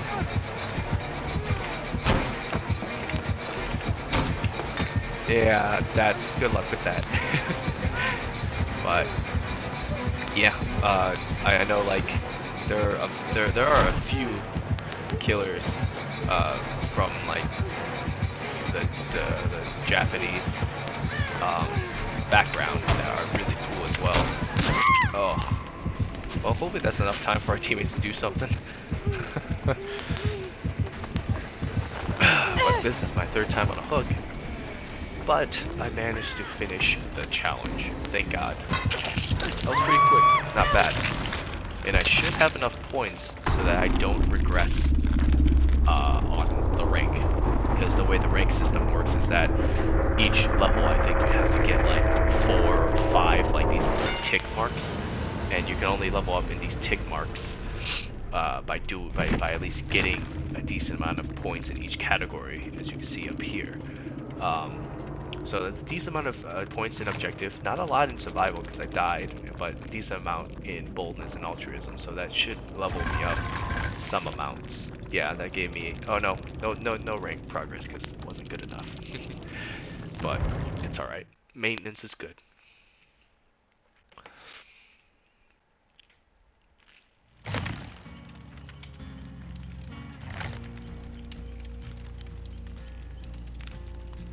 But yeah, managed to do another one, so to go and take a look at that, and I believe this next challenge, to hook the obsession 6 times, basically requires like maybe like 4, 5, or 6 games. So we're gonna keep playing until, well, we're gonna keep playing and we'll see what we're at in about an hour. And if we're like, I'm hoping to get like hopefully we can get a decent amount of progress into this category of challenges. But if we can't, I will do another stream, like a part 2 to this, pretty soon, to finish these 2 challenges, because this one will probably take the longest out of all 4 of these, and this one will be probably the most fun, because like I said, when it comes to hoarding items, in terms of the killer, I hoard items that are the Moris, which are the ones that basically kill people after they've been hooked once. instantly. And the animations are really cool. In terms of in terms of the level, in terms of being a dick to the killers, not cool. But in terms of challenges, very easy to finish challenges like kill survivors by any means. But it's the fastest with Moris because you just, well, you bypass the second hook and the third hook basically. So I personally find playing as the killer really fun, especially in the I guess technically in the lower ranks, because the lower the rank, the higher this number is. So rank 1 would be the best. But yeah, things get hard when you're like rank 10 or 11 as a killer, because you get people that are paired up with like their friends who are like super high level, and it gets really annoying to try to get the kill, to try to hang survivors or even hit them, honestly. But in terms of the killer, again I play drilling tremors, which makes it so that whenever I pick up someone, the other generators that are not being worked on gets blocked, and the affected generators are highlighted in white, which means the generators that are not highlighted in white are being fixed. So I know where people are. Some people are. They are fixing the generator. It's kind of like a pseudo barbecue and chili, but fair, if that makes sense. Like this is already tier 3 and it only lasts 16 seconds, and it can only be triggered every 60 seconds. So it's the more fair way to use barbecue and chili if someone is very tempted to use barbecue and chili. And yeah. And I grabbed this with a tradable perk because it's a ghost face perk. Third seal, I'm not sure why I have this on. Hitting a survivor with basic attack active applies blindness. Average. Okay, I don't have Hex Ruin on for this one for some reason, so I'm gonna put that back on, and I might replace Blood Echo or Unrelenting, which Unrelenting only increases my basic attacks. Like every time I miss, its refresh rate for the next hit is increased. Like the refresh is reduced by 30% HP. And this, every time I hook a survivor, all the other survivors gets hemorrhage and exhaustion for 45 seconds, which is just extra annoying things for other survivors to deal with. But I need to find something that might give it obsession. I think. I'm not sure how obsession works still. Honestly, actually, I'm gonna look this up real quick while I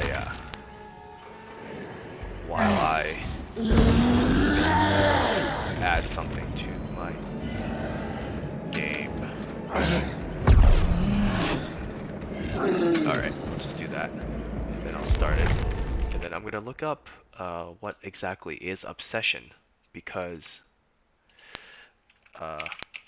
or at least because I don't really know if it's on. I don't think it's on a character every time. And oh yeah, cool. Look, I'm already in a game, so it is flipped. So killers basically join the game super quick now for some reason, and survivors actually have to wait somewhat longer to actually get in the game. Obsession in Dead by Daylight. Yes. Let's see here. So it says here obsession is a game mechanic. Yeah. Okay, got it. Overview: triggered by the presence of at least one perk or add-on. Use the mechanic and designates one of the survivors as a killer's obsession. Okay, mechanic and blah blah. All right, cool. I'm gonna actually back out of this lobby real quick, so that I can double check my perks, because I need a perk that actually puts the obsession on a person, and when it's actually on a person, well, you know, I can actually do the challenge. Otherwise, I'll just be playing the game. So, hemorrhage, so I need to find one that says something about obsession. So anytime a new survivor becomes the obsession, they are affected with the oblivious status for 60 seconds, and their aura is shown for 4 seconds. That's not bad. That's not bad. That could work. I could just use that, honestly. Yeah, I mean, it is an Oni perk as well, so that works. So with this, they become oblivious on top of people having to deal with hemorrhage and exhaustion. So that's 3 things that I can put on people just to make their day not that fun. And then these 2 are just to slow down the generators. That way there's more time for me to run around and start tagging people.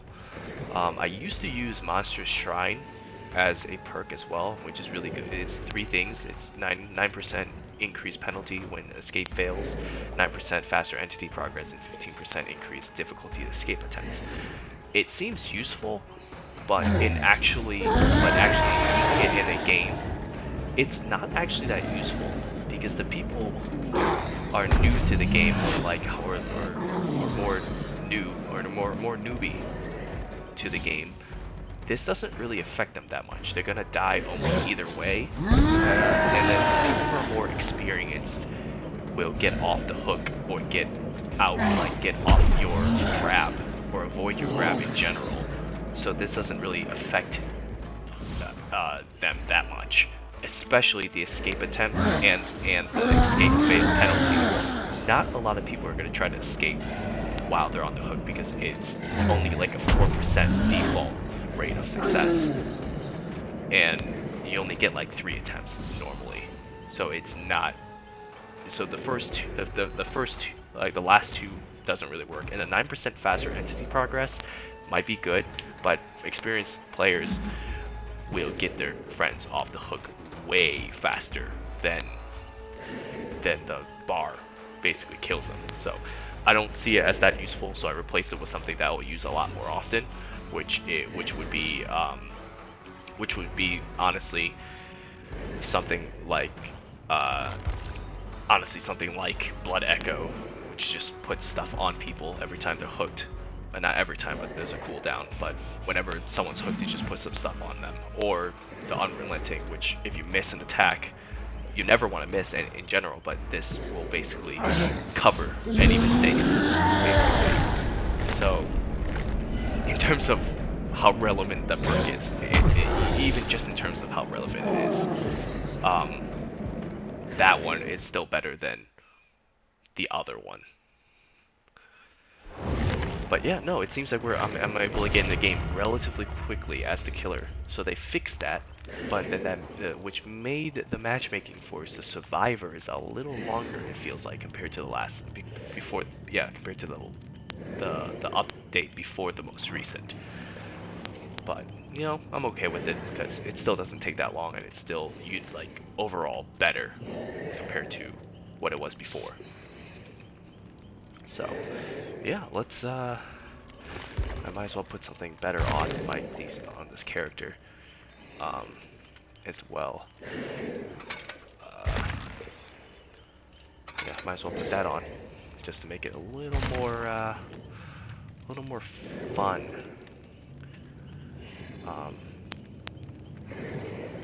Yeah, I think I'm okay with that. And then so I make sure I have to hook the obsession, so just play the game basically, and I'll eventually hook the person who's my obsession, basically.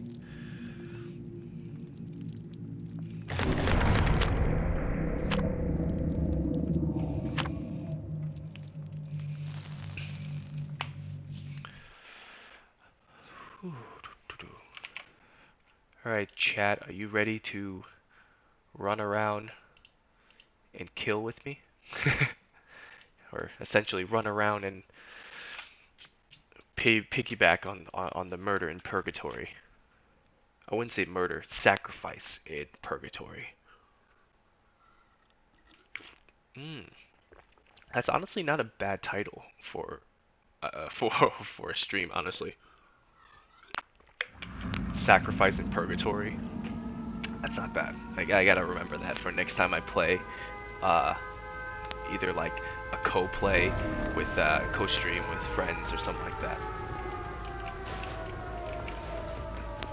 And if I was the killer, that would be a really nice title, honestly. Also, this is the map that I was talking about. This is the map in the past where I'm talking about like multi-staged, multi-level maps that are a little harder on the Oni, but I still like it. I still love this map for some reason, just because I feel like in real life,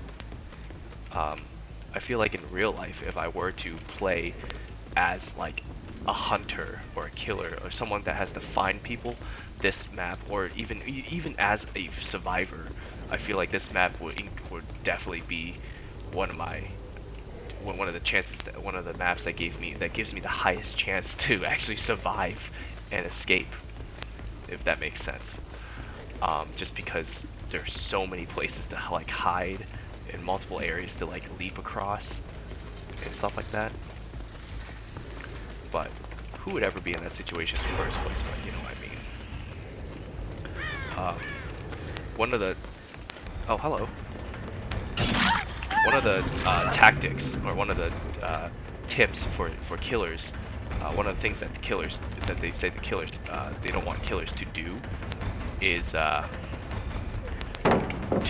follow generators that are complete, but you can go to the generator that just recently completed if you're next to them, if that makes sense.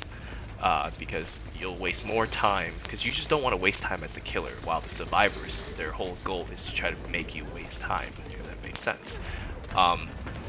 But obviously you'll waste more time trying to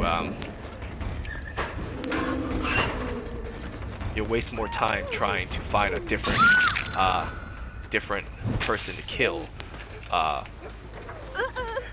rather than just going to the one that just got active. So you can follow the tip in general, just not to a T, if that makes sense, because it would not work as well. Active in terms of generators, except for one of these. Like this one isn't active. But there's a girl. Oh, now I really wish I had the other thing active.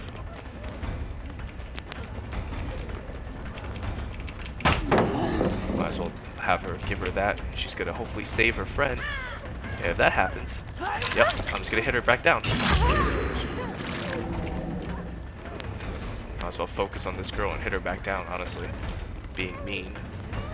One of them already got down, which means I've already hooked one of them. I don't know which one is my exception, but I should probably focus on that next time. Alright, I need to adjust myself here, because it's a little hard to compensate for those turns. So I gotta make sure that I have enough room to actually compensate by looking left and right. Kinda. But I also want to make sure that they haven't completed any of these engines. Oh, I might as well just break this as well, just so that it doesn't get in my way later. And break out of here as well, so I can get in the way later. But I need to keep my ears open to make sure no one is working on a generator that is nearby.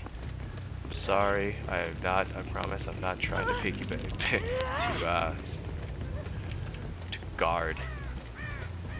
Puppy guarding, that's what it's called. Yeah, well, see, I apologize for seeming to be puppy guarding. And then I get out of the way, and I look back, and then I see you people saving the person. So, like, come on.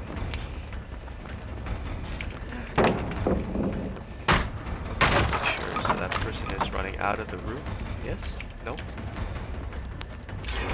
What does she? Oh, she went that way. Cool. So she hopped the hole, pretty sure. Yeah.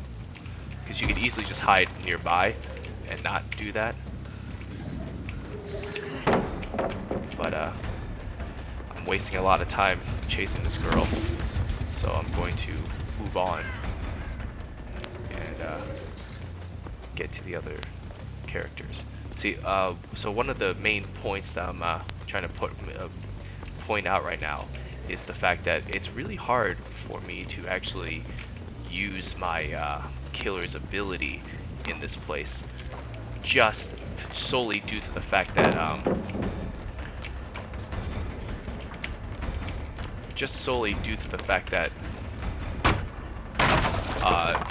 it's multi-staged and very like turny and a lot of pallets everywhere, so it's super hard to actually deal with killers and like close the gap. Like right there I could have probably closed the gap, but you know, people could easily just go into a room, open a pallet, or turn a pallet down as well. Yeah, pull a pallet down is what I mean, and just get you.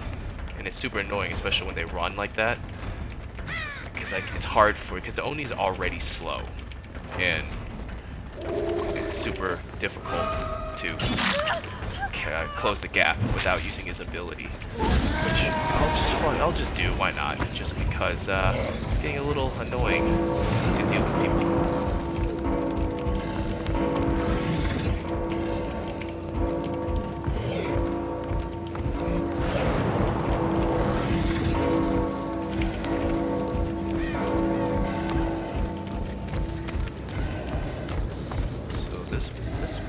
Ran this way and continued to run.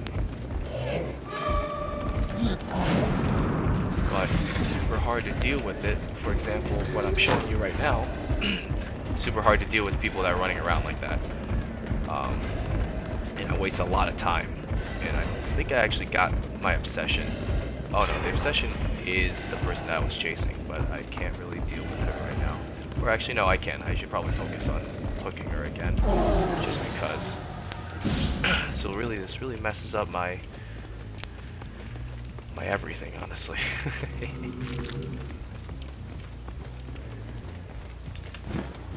But kind of just do what you gotta do, because these guys are opening these generators pretty good. The last generator, I think the last three generators are on my level, or on my side, which means I am able to basically, hopefully, well, no, there's too many survivors for me to deal with, so I can't exactly work with this. I can't exactly work.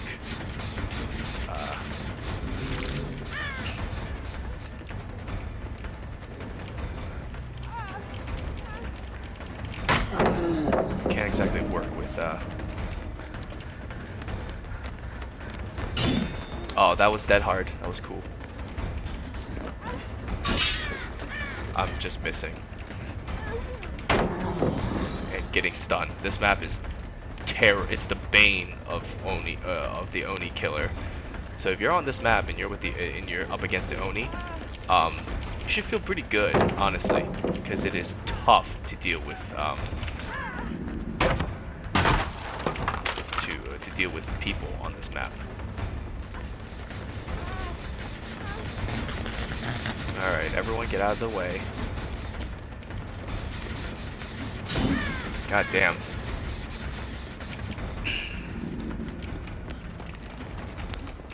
Let's see here. I'm surprised I'm dealing with people that are decent at maneuvering at this rank, at rank 13. I guess it's not a super high rank in general, but I'm just surprised that people know how to maneuver at rank 13. But then again, like I said, playing with your friends, so in terms of actually playing with people that are rank 13, I'm not exactly playing with people that are rank 13. So usually higher ranks, I think, I want to say. But, you know, whatever. Hopefully I can go back and deal with these people. I keep missing my hits. I'm not timing them correctly, which is not good.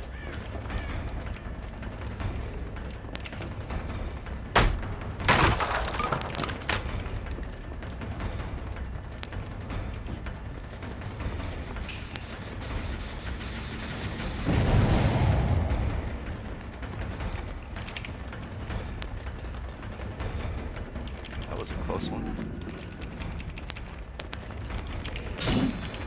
Jesus, geez, I'm really missing. I usually don't miss like this, but oh well.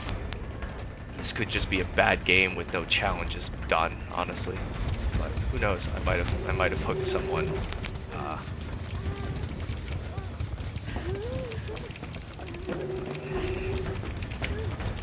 that was really bad. Oh, that's so bad. All right, I'm gonna have to just do something because this girl right here get on my nerves. Oh yeah, I should have broken that, honestly. I'm not gonna drop. I'm gonna keep going. Because if I drop, I don't want to get back up to try to hit these generators.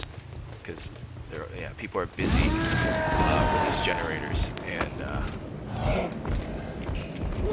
yep, there we go. People are busy with these generators, and I won't have time to actually get them if I leave them be. But I'm gonna try to hook the obsession, whichever one that may be. I don't know which one that is. This is a really bad place to be right here as well, just because of the situation.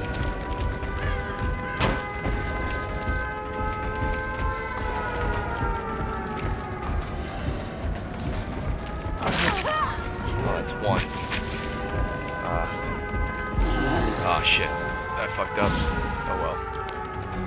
Oh, they're gonna leave the other. Oh, they're gonna leave their friend behind. That's fine. Guess I could try to find where I left her, which is, I'm pretty sure, upstairs, down the hallway. Down that hallway over here. I don't know how far she's crawled out, but they basically just left her. I'm sorry, but I let 3 of you guys escape, so usually I would let the last person escape. But I only got 1 person to sacrifice, so I gotta get some points. So, oh well. I don't actually know if I actually got the obsession on the hook at all, because the obsession tends to jump from one person to the next, and I'm pretty sure I've hooked the wrong person every time. So, hey, I still got brutal killer, so I guess not too bad of a game. Not too bad. Yeah, no, I don't think I. Yeah, no, I didn't even hook a person once, which is annoying. But I'm going to blame because the fact that I called it out a few games ago for Oni here proves my point.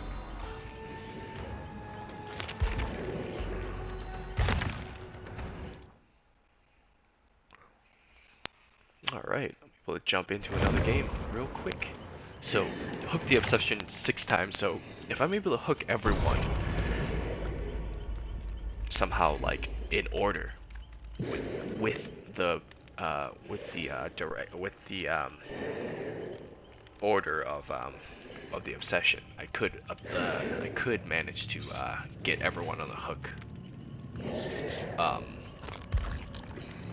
before the game ends or something like that. I could get a decent amount of progress, honestly. So, yeah, we'll see what happens. We'll see what happens.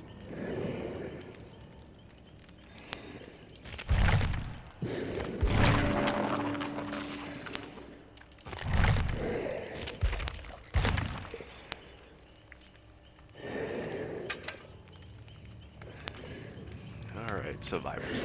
Let's ready up now. Let's ready up.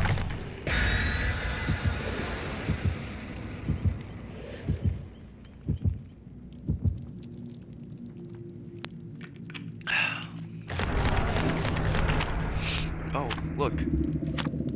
Everyone made an offering, including the killer. Well, actually,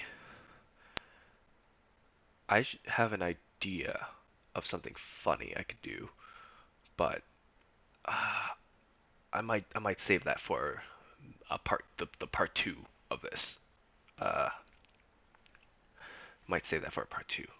we'll see. We'll see. I mean, there's a reason why. I mean, I love playing as the Oni, but at the same time, there's also this little thing right there, where my finger is pointing, right there, that I could don for a little immersiveness. We'll see if it actually works and if it is actually comfortable, because last thing I need is more distractions as the killer.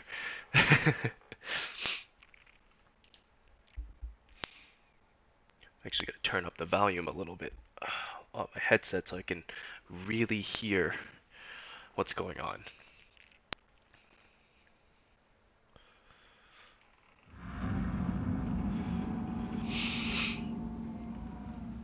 So another good tactic, in my opinion, a universal tactic for all killers, in my opinion, is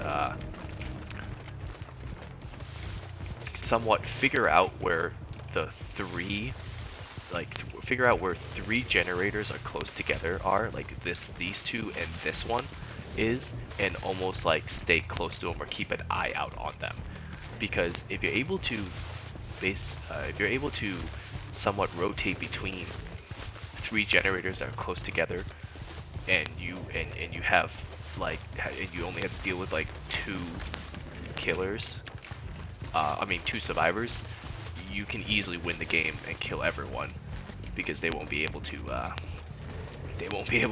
do any generators, basically.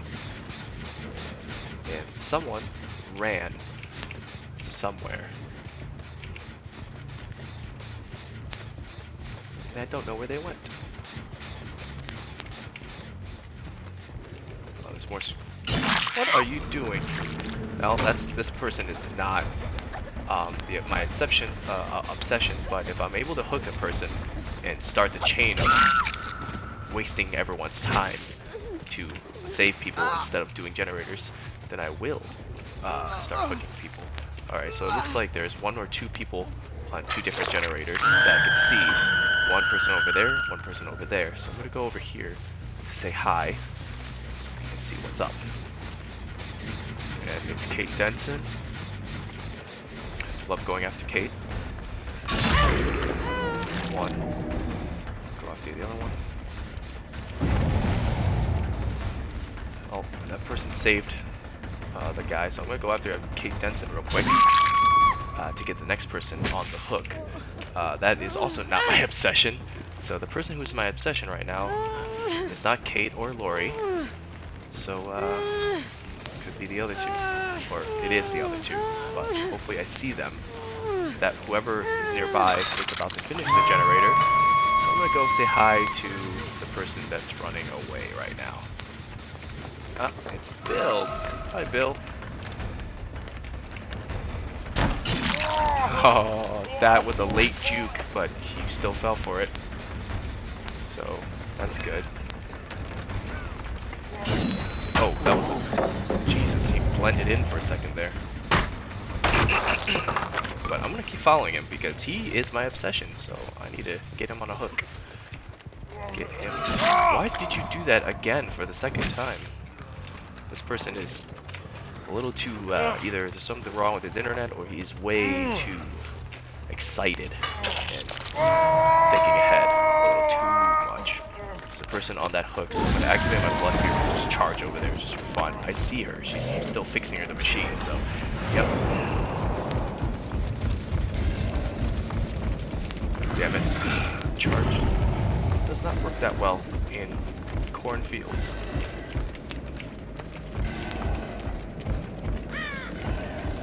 I'm also wondering if they did they do an update for the Oni, like as in a nerf? Oh, nice. Are you going to run away from here now? Most people do.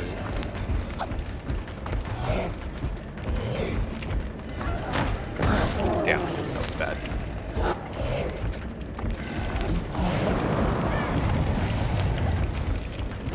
You're done. Alright. Things are going pretty well. Just keep hooking, I guess. I could actually hook the obsession back up if I find that bill again. I wonder if this is the same place I hung this character for the first time around. It'd be pretty funny if it is. Let's see here. Why is there blood up here? Someone used to be up here. Someone used to be nearby. I'm hearing generators being fixed right here. Oh, hi, Bill. You know, that's not gonna work, but you're also not my obsession. But I'm just gonna go after you nonetheless, just because you're so close. Oh yeah, get him off the hook. Oh, that's the obsession. I'm going after him. Actually, no. He knows. He seems to be in a okay situation right now. Hey, get over here. I hate bills that always wear those colors. Wear all the green colors in the world to blend in. Bill, you one annoying motherfucker. Alright, I'm gonna see if I can just get this guy that's working on a generator over here. Oh, there's Kate, but she's walking over here. Hi, Kate.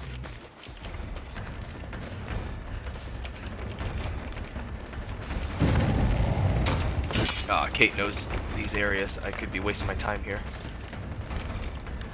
Yeah, I'm wasting my time here. I'm gonna ignore Kate for now and go after other people.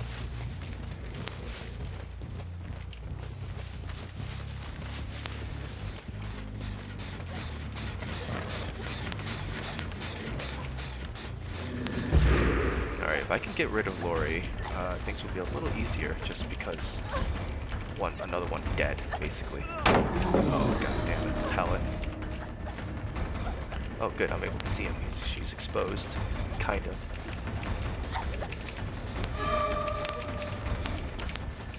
Nah, get over here. You're not doing that. You're not doing that. You are gonna be gone. Goodbye. Sorry you die so early. Kind of early, but I got stuff to do. But anyway, yeah, hopefully it'll kill some other people. Like those scratch marks right there, and this guy right here. I don't know what you're trying to do, but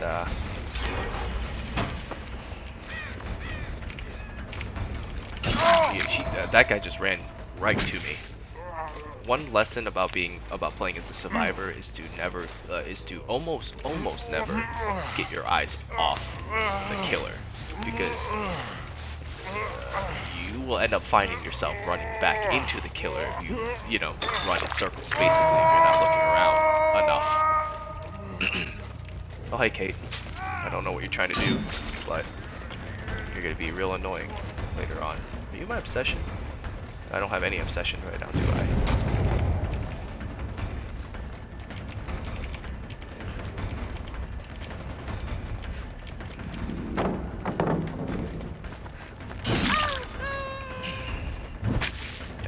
Running, but yeah,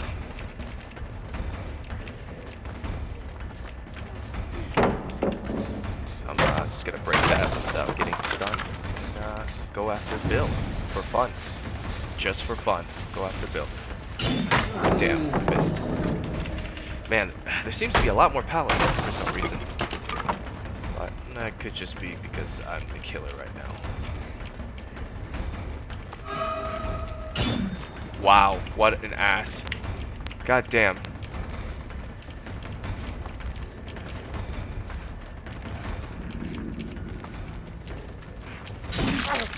Get over here. Enough with your jukes.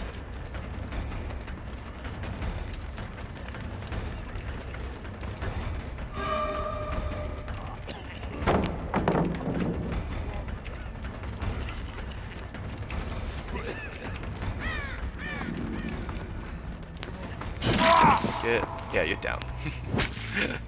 He should have honestly jumped that. Well, no. Actually, if he jumped that, he might have survived, or he might have gotten hit either way. Who knows? Either way, he's near a hook. Thank you. Now we'll figure out which one. Alright, so people are working on that one. Yep. Yep, they're working on that one.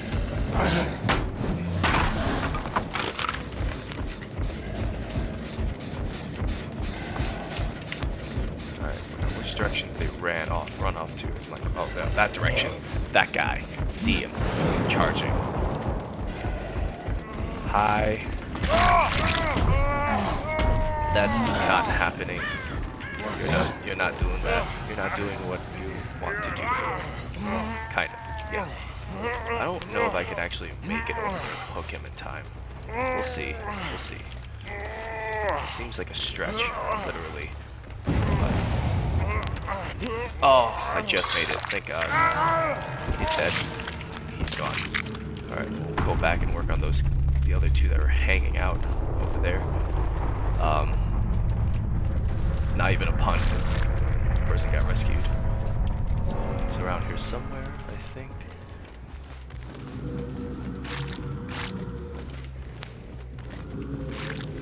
Now, if I was a killer, I would hide here. Yep. Very true. I would hide here. And you're down.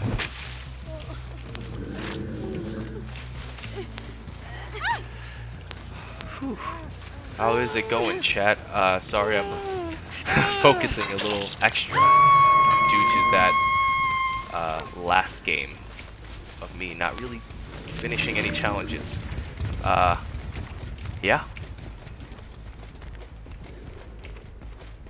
But yeah, I'm playing against people who are at least decent enough to know how to maneuver and dodge a few of my hits, which is pretty good. Pretty good. Pretty good. But not good enough to be too annoying, thank God. Because then I can actually do my challenges pretty quickly without any annoyance. But if I can find that Bill, which he's over here, I'm gonna hook him again for the challenge.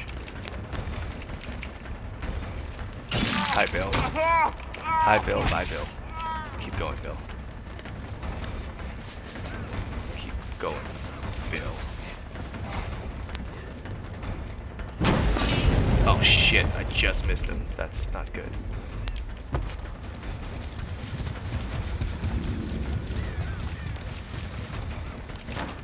Oh, jump the fence.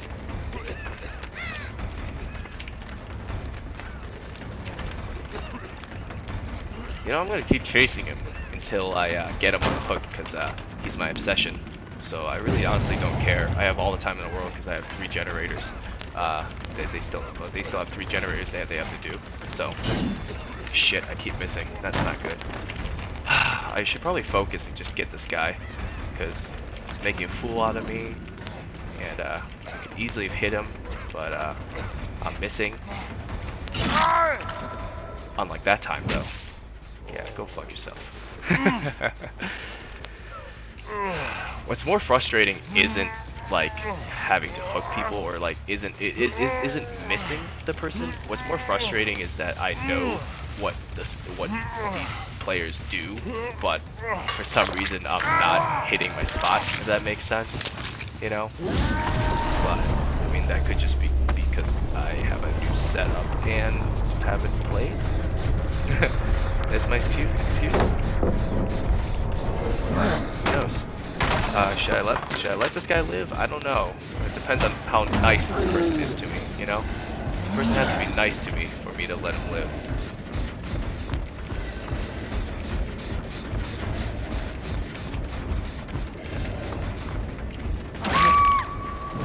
Here, I'll bring you to the hold. Why not?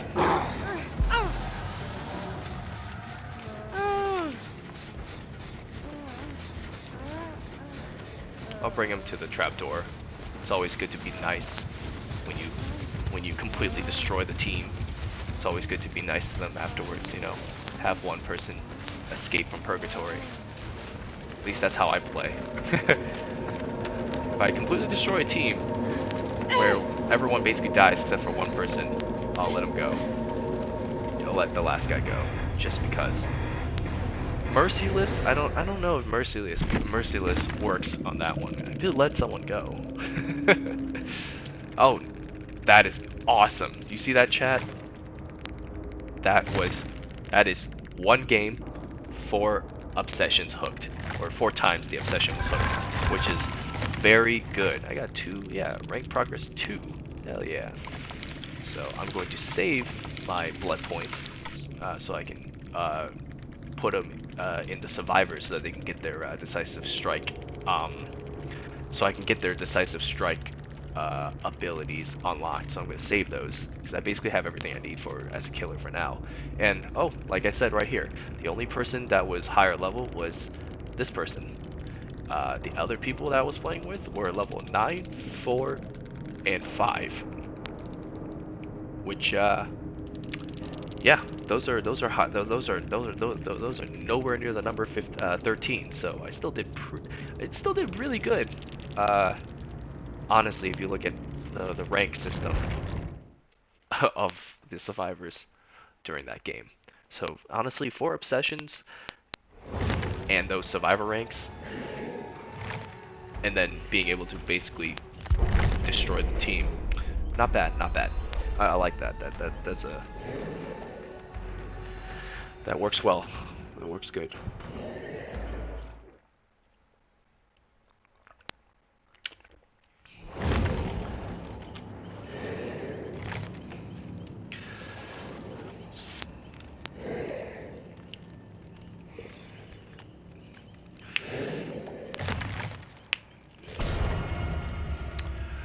Alright, we'll see how this works. Because if I'm, it seems like, like I said, what I said before seems to be untrue this time around, because the obsession hooking only takes about, well, I'm getting lucky, so, but for, even so, it's still only taking me, not counting the first one, 2 games maybe. If I get lucky this time, I can finish this challenge in only 2 games, which is pretty good. Which means I will probably end the stream, because we've been going almost 3 hours now. After this game, it'll definitely be 3 hours. But I will definitely go. If I manage to do this obsession challenge, I'll definitely end the stream afterwards, and I'll probably just do the 12 kills off camera, just because it's just one challenge, or I could save it and do a level 3 challenge stream, because the new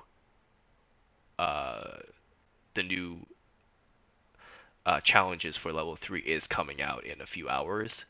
So I could do that on my next stream, which actually no, now I think about it, I'll probably do that, just because the 3 or 4 games that it's going to take to kill the survivors, because there's only 4 survivors in general, will be a nice warm-up before doing tier 3, level 3 challenges.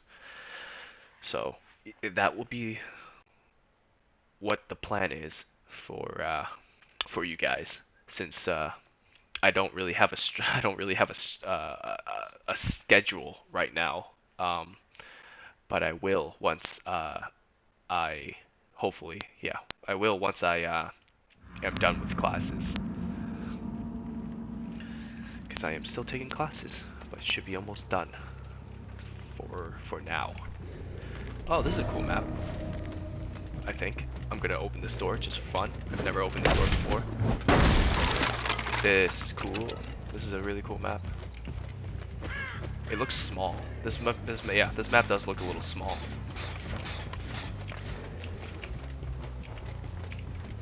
Hi. You shouldn't be wearing red. I keep missing. I should be able to do this. I should be able to hit those. But I've been really messing up on my timing for some reason. I'm gonna open this door just for fun, or just because I need to. Oh, hello. I hope you are my obsession. Nope, not my obsession. Oh well. I get 1% on the hook first, then I can start the chain of fun. Yeah, that's right, run away. Yes. But, yeah, hopefully I can get, find the obsession and tag him, or her, whichever character I'm working with here. I don't know what this person was doing, but that ability is not fun. ability makes it so that they can just take an extra hit. I actually don't know what that ability is, but it's really annoying, as you can tell.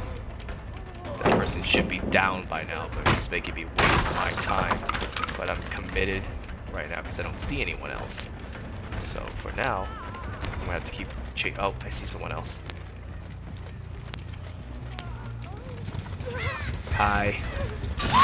You ran right to a hook. Thank you. That doesn't waste. That's a good thing. That saves me time. Because it's annoying to put someone on a hook. So close by. Alright, someone managed to do 2 generators. That's okay.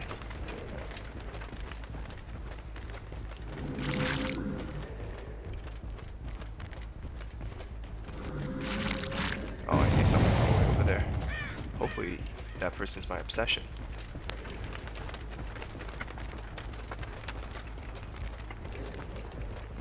Hi, all you people.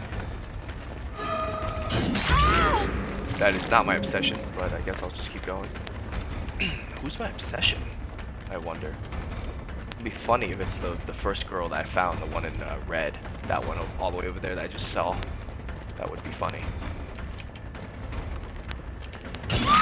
I don't know, you should have gone for the pallet in front of you.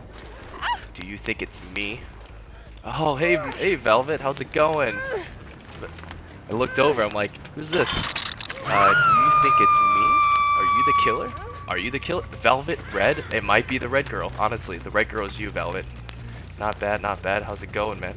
It's been going good. I've been doing the challenges. Things are pretty smooth, honestly. I haven't been finding the obsession, though. That's the sad part. Hey, where you going? Where you going? I'll follow this guy. There we go. You go that way, I'll go this way. Jump the window. I dare. Yes, yes. Which way you going? Jump window? This way? That way? This way? Nope. She jumped back. Hi. Oh shit, I missed. There we go. I don't know what she was doing, but she should have honestly went for... This is a bad, dangerous situation to be. There we go. Let's go. Ah, I knew it. Someone tried to do the thing that I was going to point out, which is dropping a pellet right on my face when trying to grab a killer. I've never played this. It looks pretty good. Yeah, this game is really fun, Velvet. Yeah, this game is very fun. It is pretty neat. You can play as a killer with your friends. Or no, you can play as a survivor with your friends, and then go after killers. Or you could even if you get 5 people together, you can play custom games with all your friends basically, and all your perks are unlocked for you, so you don't have to worry about unlocking anything. They went this way. Ah, I see them. But yeah, it's a fun game. But still, Velvet, you are you're going to be the red girl here, who probably is my obsession. I'm not sure yet. But the challenge that I'm working on right now is oh, they disconnected. I made them disconnect. I'm sorry. Every once in a while, people disconnect due to rage quit, but you don't really want to disconnect because you lose all the points that you've gathered during the game, and I think there might be a penalty for quitting as well. So you don't want to do that too much. If it's a really shit game, you might as well get yourself killed early so you can move on to a better game. But yeah. Oh, this is bad. This is a T area. The T, you see what I'm running around right here? The T is... Oh, nice! I did a lunge attack.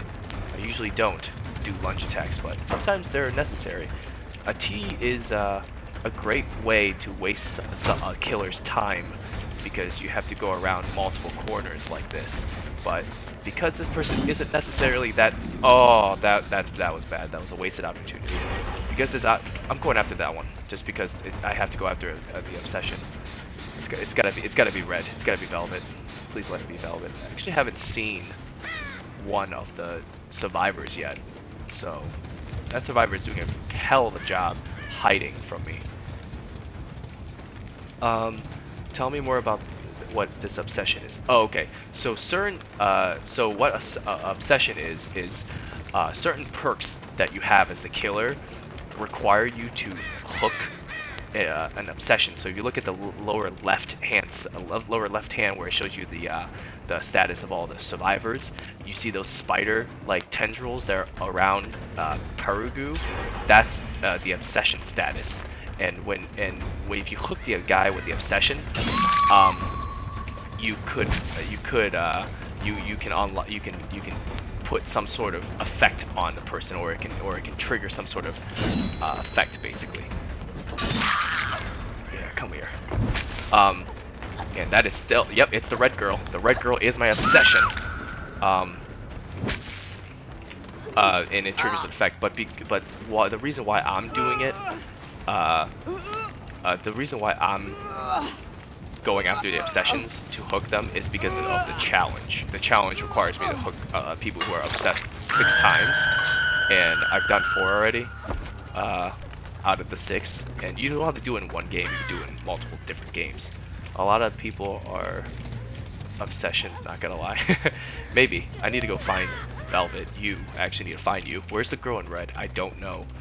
You would think, oh, there's the trapdoor that people can escape from later on. Oh, okay, there's the girl. Tell me more, a lot of people. So do you enjoy being the murderer or the survivor? I honestly, I don't know. I like being the survivor, I think, a little more than the killer, but the killer is fun as well. Because the killer is fun because you get to do stuff to this. Hi, Velvet. You get to do stuff. Well, you get to be a killer, basically.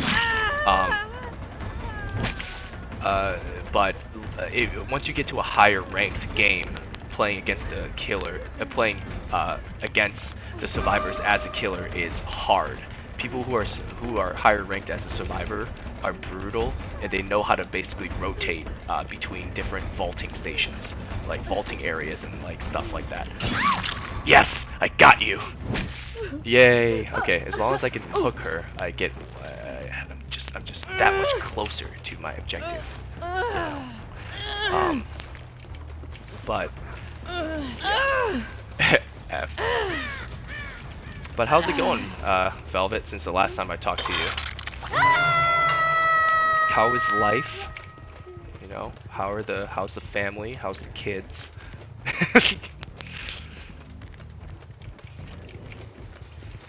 Ah, these people are went back. Hey, get off of the thing. Go after the other one. Hi. I don't know what you're trying to do, but if you want to make friends with me, the last person that's alive, I usually let them escape. But you're just not lucky today because I chose to kill you instead. Oh, whoa! Don't shake me away from the hook.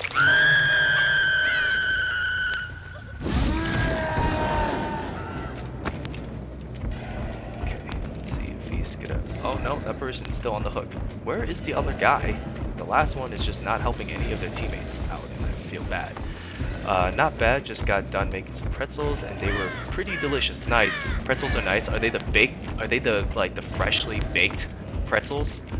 Or like the really like dry cracker ones? Because I don't like the dry cracker ones. I like the freshly baked like bread. Nice and soft. Nice. Good stuff. I know, yeah, I love the like. Oh, that was bad. I lost control of my heat. Oh, no, that's bad. Okay, something. I think my mouse is dying on me here, or not dying on me. I think my mouse in general is I'm going after you again, just because I need that obsession. But yeah, I think my mouse has been acting up this past few days, and I could be because it's like starting to die, honestly. Like starting to lose its status of being okay. But who knows? If that happens, I'll just order another one. These are pretty good. They're good, cheap wireless mics. I mean, mice. So,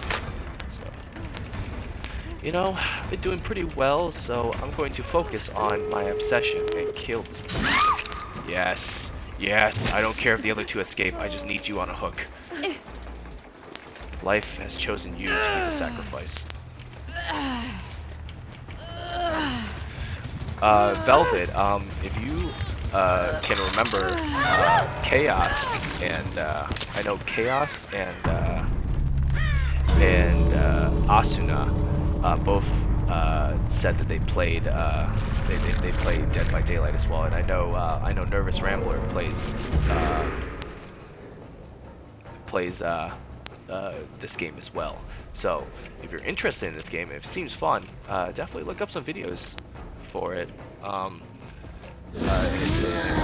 Or just watch my stream because I do plan on doing more. I do plan on doing more of these because there are the next level, the level 3 challenges are coming out in a few hours, so I'm gonna come back and do those. And the reason I'm doing these challenges are to kind of complete these rifts, which they just go up whenever, and I don't really care about them because I'm not buying them. But I'm mainly doing them for the charms.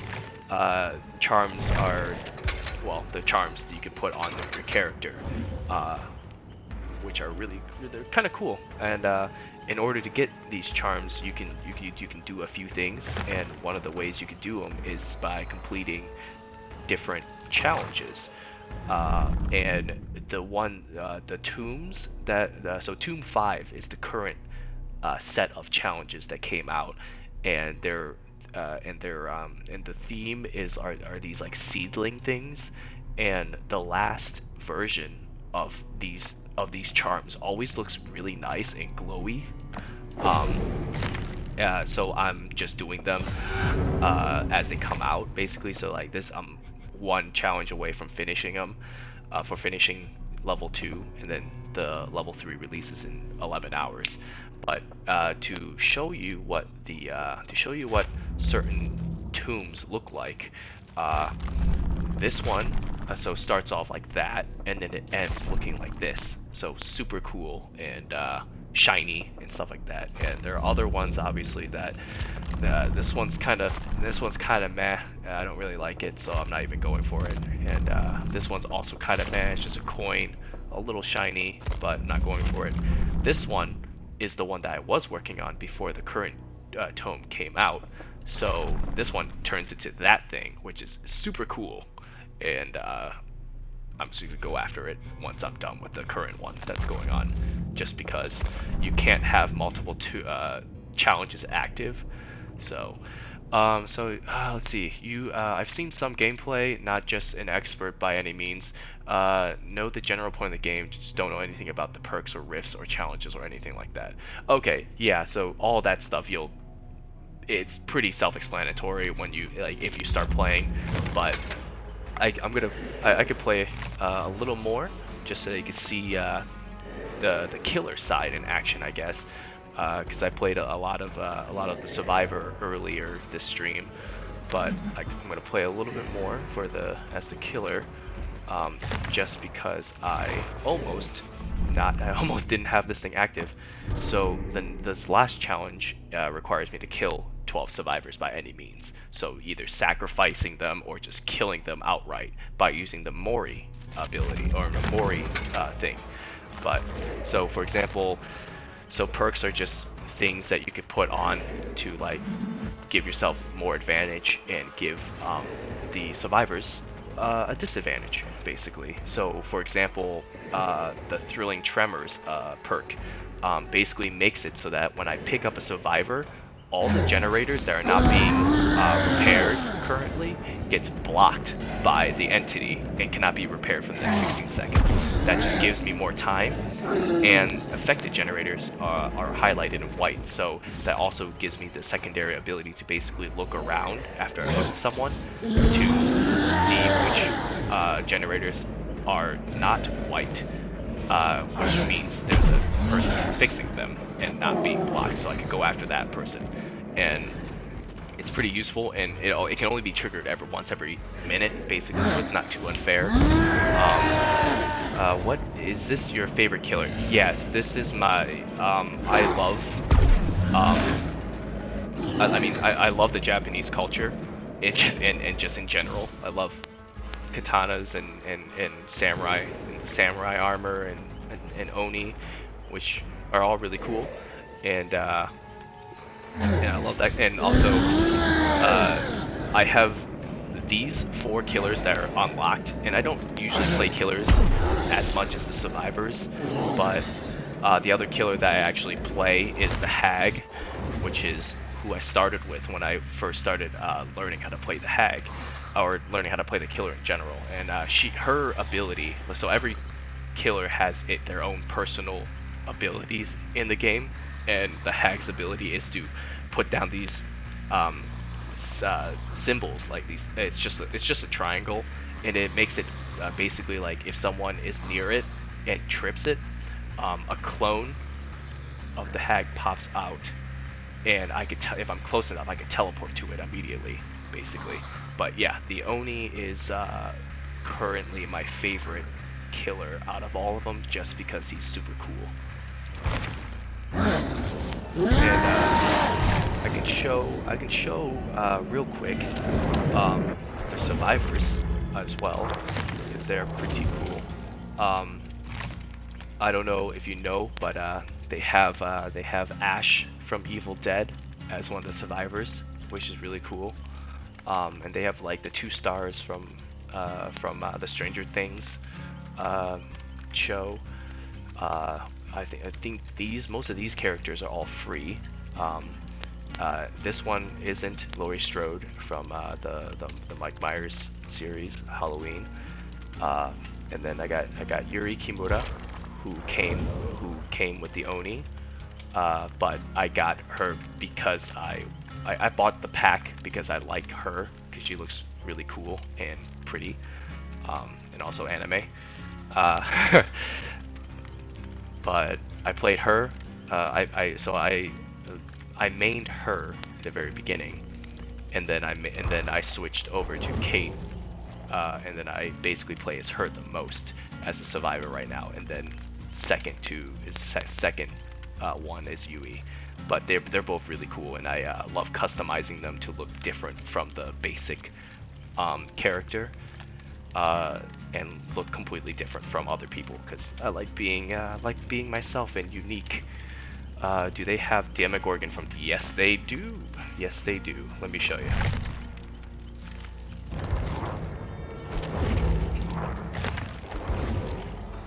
Demogorgon. Yeah, the Demogorgon's pretty cool. It has the ability to basically make tunnels. There's the boy. Yeah, there's the boy at. So since I'm doing the Kill Survivors challenge, I'm about to do something that's very mean, and what normal people usually don't do, because it's a very dick move, which is use this offering called Ebony Memento Mori, which basically makes it so that the moment I hook someone and they get off the hook, the next time I down them, I can just kill them off from the game without having to hook them 2 more times. And it's just a quick way to just kill people, and the best way to complete challenges that require you to kill people.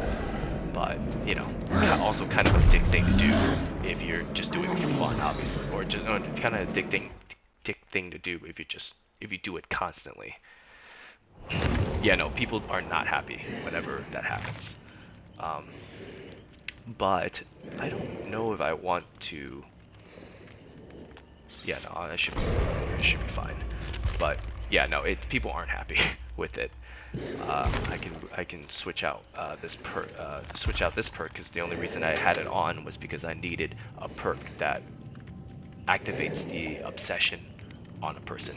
But I usually have this perk on, which reduces my cooldown every time I miss a hit, which is always good because time is everything on both sides. Always trying to save time as the killer, and you're always trying to waste the killer's time as the survivor. Have you played any of the new Assassin's Creed? The new one I have not played yet, Valhalla.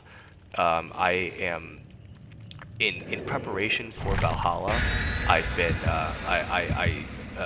like a month ago I started uh, finishing up Origins because I was still like 60% of the way through, and I started playing Origins to basically finish it, and then I started Odyssey, and I'm like 50 hours in Odyssey. So I'm gonna keep playing that uh, on my Xbox One. So I can't really stream it sadly, but once I finish Odyssey, I do plan on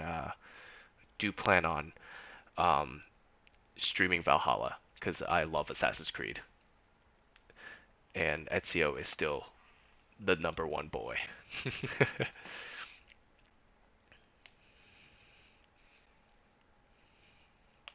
But yeah, it's nice. Just finally read the bio part below. Thought I asked.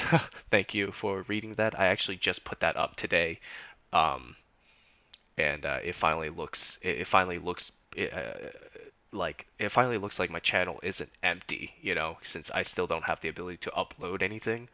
Um, I added that just to make it so that it looks good and professional. But I do would like to start adding.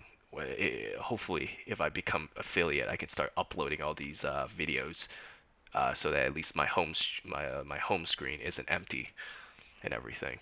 How long have you been streaming?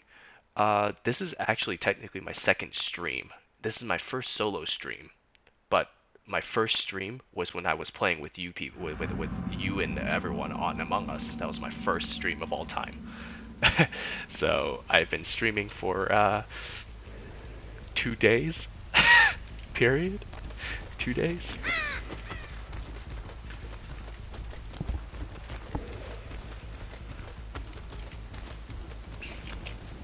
Oh, those are scratch marks, wasn't there? Yeah, those are scratch marks. Oh yeah, the scratch marks will stay for a decent time, but then they'll disappear. And obviously there are perks that allow you to change the duration of the scratches appearing or not appearing. But there's a person right here that hopefully if she stays, I don't know what is she doing. I want to make sure she wasn't distracting me with someone. You know, she's wasting my time right now, but hopefully if I can get her on a hook after she puts that down, you can blind me all you want. I'm just gonna follow your noise, best of my ability. There we go. You hear someone? Hi. Bye. But oh yeah, waste my time all you want. I'm going to use a hook right there. I don't know what you're trying to do to me.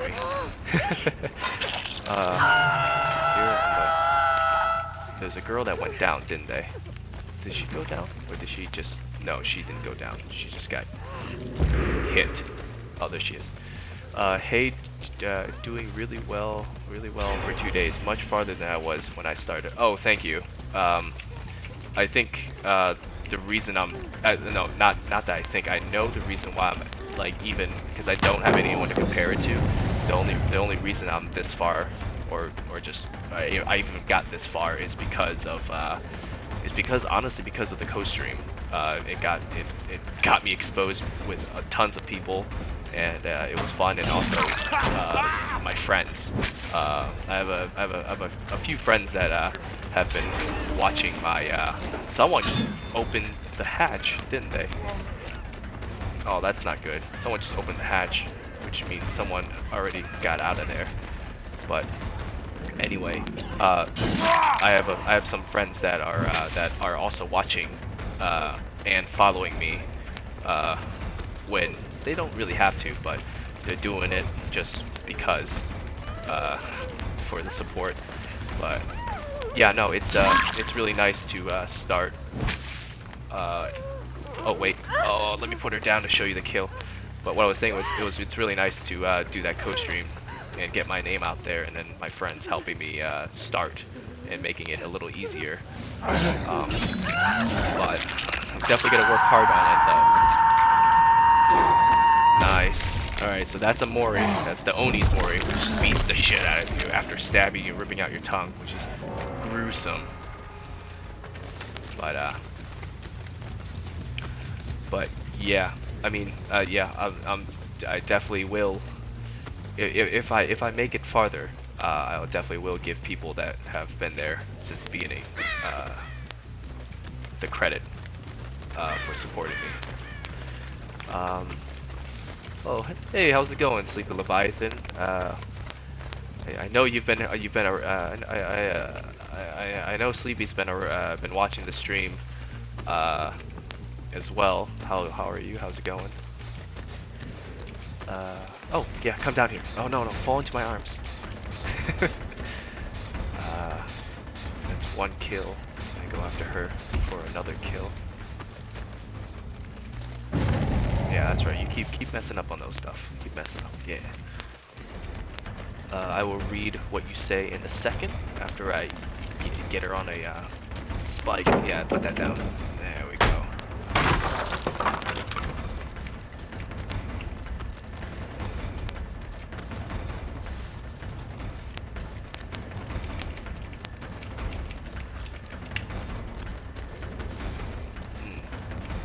This person is really running. I have not really been doing my job of catching up. I'm wasting a lot of time here. Yep, I'm gonna move on. That's a lot of wasted time I don't want to do.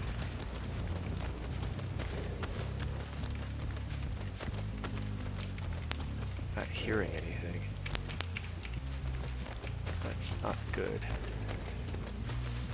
Yeah, even the look of your stream is looking nice. Overall, nice looking boxes below and whatnot. Good job. Oh, thank you. I did spend I think maybe 2 days putting things together and learning how to stream and all that stuff, but definitely a lot more preparation in terms of like actually thinking about that kind of stuff and stuff. The actual setting up, you know, still took a decent amount of time, but definitely less time than compared to like thinking how to actually stream and if I even want to in the first place. Hello friend, welcome to the stream. Nice. Oh hi, you again.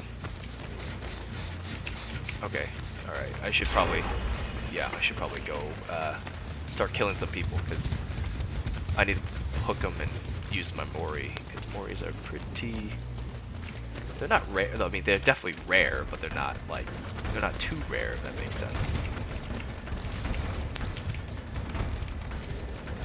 Hi. Alright, run.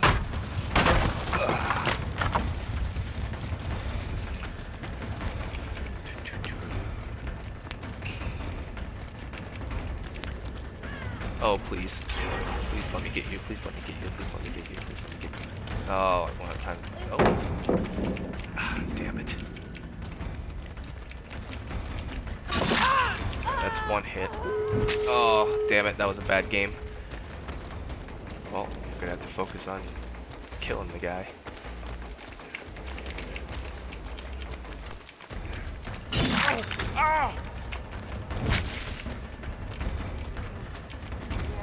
I don't know what this guy's trying to do, but I mean, more points for me, I guess. But yeah, I know there are Velvet. There's a bunch of people during the co-stream that was talking about doing a bunch of like additional co-streams and on different games, including this game, Dead by Daylight, and including this game, Dead by Daylight, and like things like Siege and other stuff, basically, which is cool and fun. But yeah, I'm definitely looking forward to streams like those, because I love playing with friends while we all stream, because that way things are more, or that way like more funny stuff happens as we play the games. But managed to get this guy as well, so hopefully no one comes to save him? Question mark? I guess I'll just kill him because I need to. Sure. Nice, yeah. Oh yeah, and obviously, if there's any times or any games that you want me to join and play, just let me know. I will make time for that, and I should have time. Should have more time going forward as well.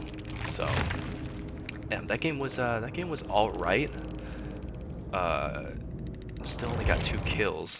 Normally I would get like 3 or 4, but not bad, not bad.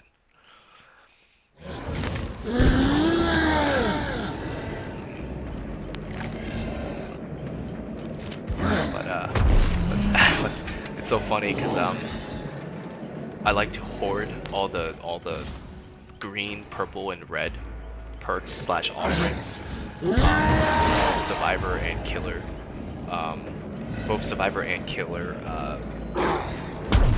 items. So I used to have like 12 of these Moris that I would just hoard and just use whenever I needed to. But yeah, it's super funny that because like survivors, I would have like nice toolboxes and stuff like that just saved up for like challenges, or like what if it required me to like finish generators or something or whatever. But as I was saying, they fixed the recent update, or the recent like update where they released a killer. They fixed the matchmaking for the kill as a killer. If you were the killer before the update, it took forever to find a game, like forever. But they finally fixed it so that now it's almost immediate, thank God. But the survivor matchmaking, because now the killer is immediate, the survivor matchmaking feels long. But overall, it was good. It's a good update. Rough time for them. All right, man. I gotta head out. It's my bedtime. But good luck with the rest of your stream. Thank you, Melody, for stopping in and chatting. It's always fun to chat with people you've played games with, obviously. Um, and for everyone else that's also still tuned in, this will probably be my last game, uh, because it is getting a little late, and I kind of want to relax a little bit before my bedtime. But yeah, hopefully I'm able to kill a decent amount of them this round and end it strong before the next one.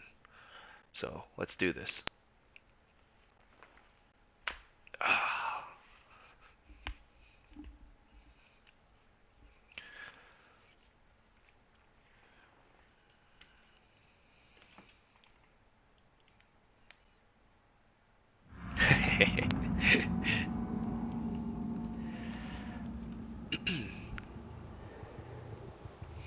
Alright, this is the backwater swamp again. So we played here as a survivor earlier today.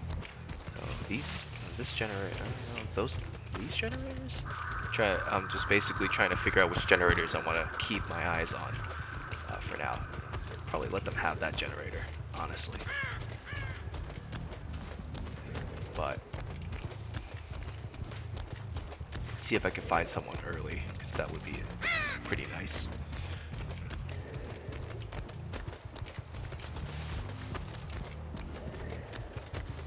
Yeah, I see someone. I see a few people, actually. What?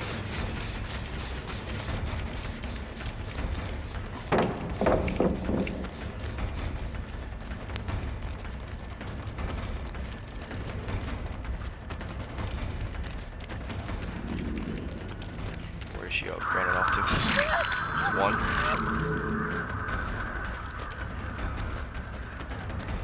One hit, 2 hit. Alright, they managed to finish that generator back there.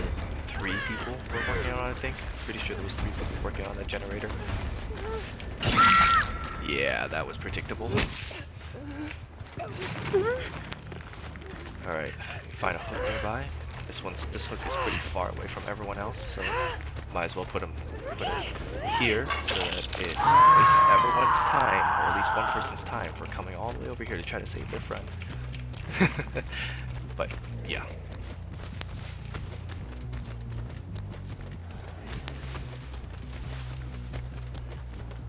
There we go. I'm just gonna come back and off her, maybe. Maybe I'll just come back and off her. Ran to the back side here, I think. Pretty sure. I see blood. I see blood. I hear dead people. I hear just this person being dead. I feel so sorry for this. Because her game lasted 2 seconds and she didn't really gain any blood points, but my challenges are a little more important than some one random person online. Unless they reach out and be like, hey, listen, I understand what you did. And then I'll be like, I will, and then I'll apologize for having to do what I did. Oh, someone's working on that generator above me. So that's what I go with. Tell them to stop. How is it going? Question mark? Where'd you go? Hi. Where'd you go? Why are you running? Where are you running off to? Oh yeah, drop that pallet. I'm gonna find you.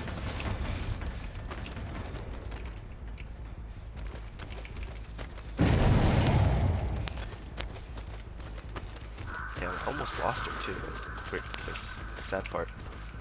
Oh wait, I probably still lost her. The thing about the backwater swamp is that it is pretty hard to see people, because it's so dark and there's tall grass everywhere. Damn it! Damn! Oh, damn it! That distracted me for a second. I thought she jumped over this on purpose, or didn't jump over this. But yeah, backwater is a hard map to deal with because it's there's so many tall grass and dark mist and dark scenery that it's hard to see the person basically. Hello, random person. Alright, you'll be my next victim. Oh, I just saw someone on my left too. I'll go double back on her after I get this guy, I guess.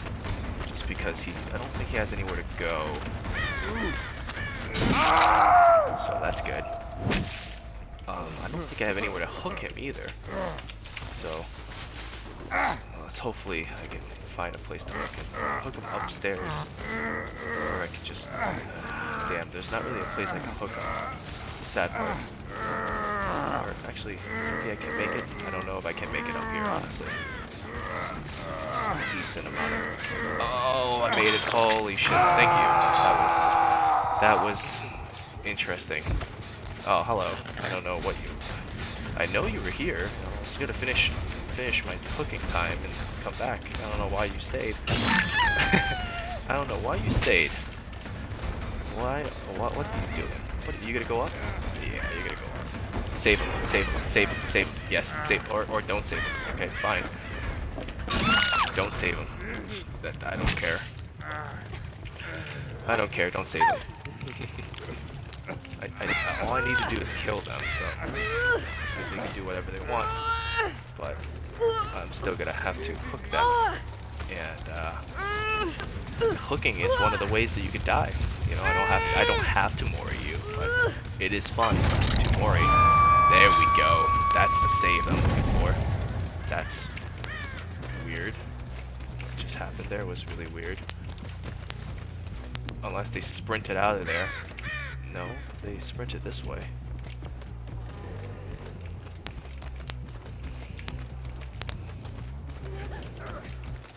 There you are.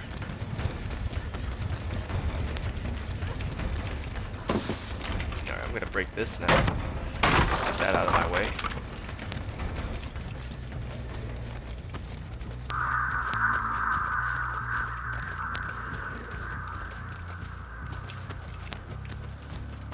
These people like to back. Oh, hi. I don't know where you were running off to. I did not see you until you showed up. But I'm sorry. You're gonna have to die here in this corner underneath the steps. Be another skeleton underneath the stairway, basically.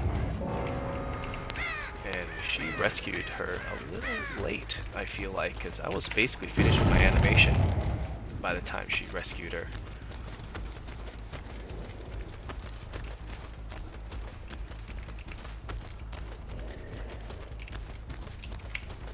It is hard to see people.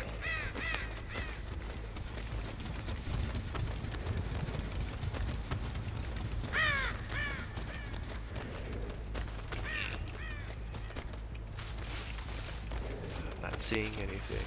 I think someone put extra mist to thicken it.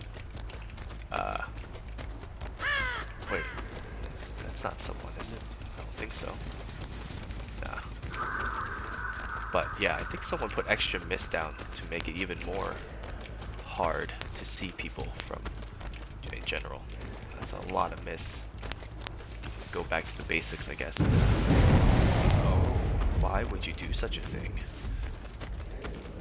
Oh, I see it. There's a guy over there, and she's back up top, basically. So I guess I'll just focus on her for now, because she tends to like to run in a circle and then juke in the most annoying way.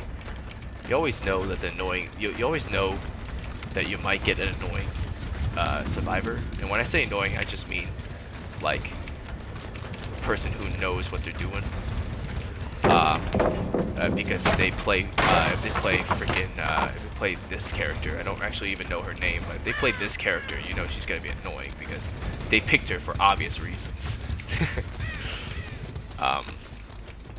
But you know it's gonna be annoying because the moment the moment the person jukes, especially on this map, they can just juke and crouch and disappear from your sight.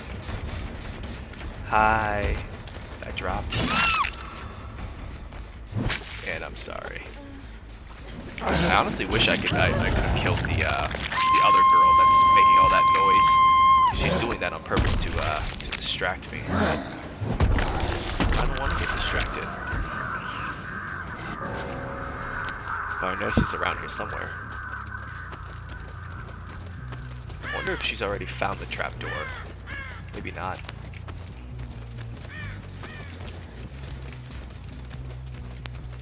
Chat, I haven't actually used my ability yet in this map. I've been just running around stabbing people. Where do you think she is? We should probably be looking for the trapdoor, honestly. Or at least... Oh, no, she found it. But I still made it so that they had to escape via trapdoor, so take that. Alright, nice. I'm basically halfway to the next to completing this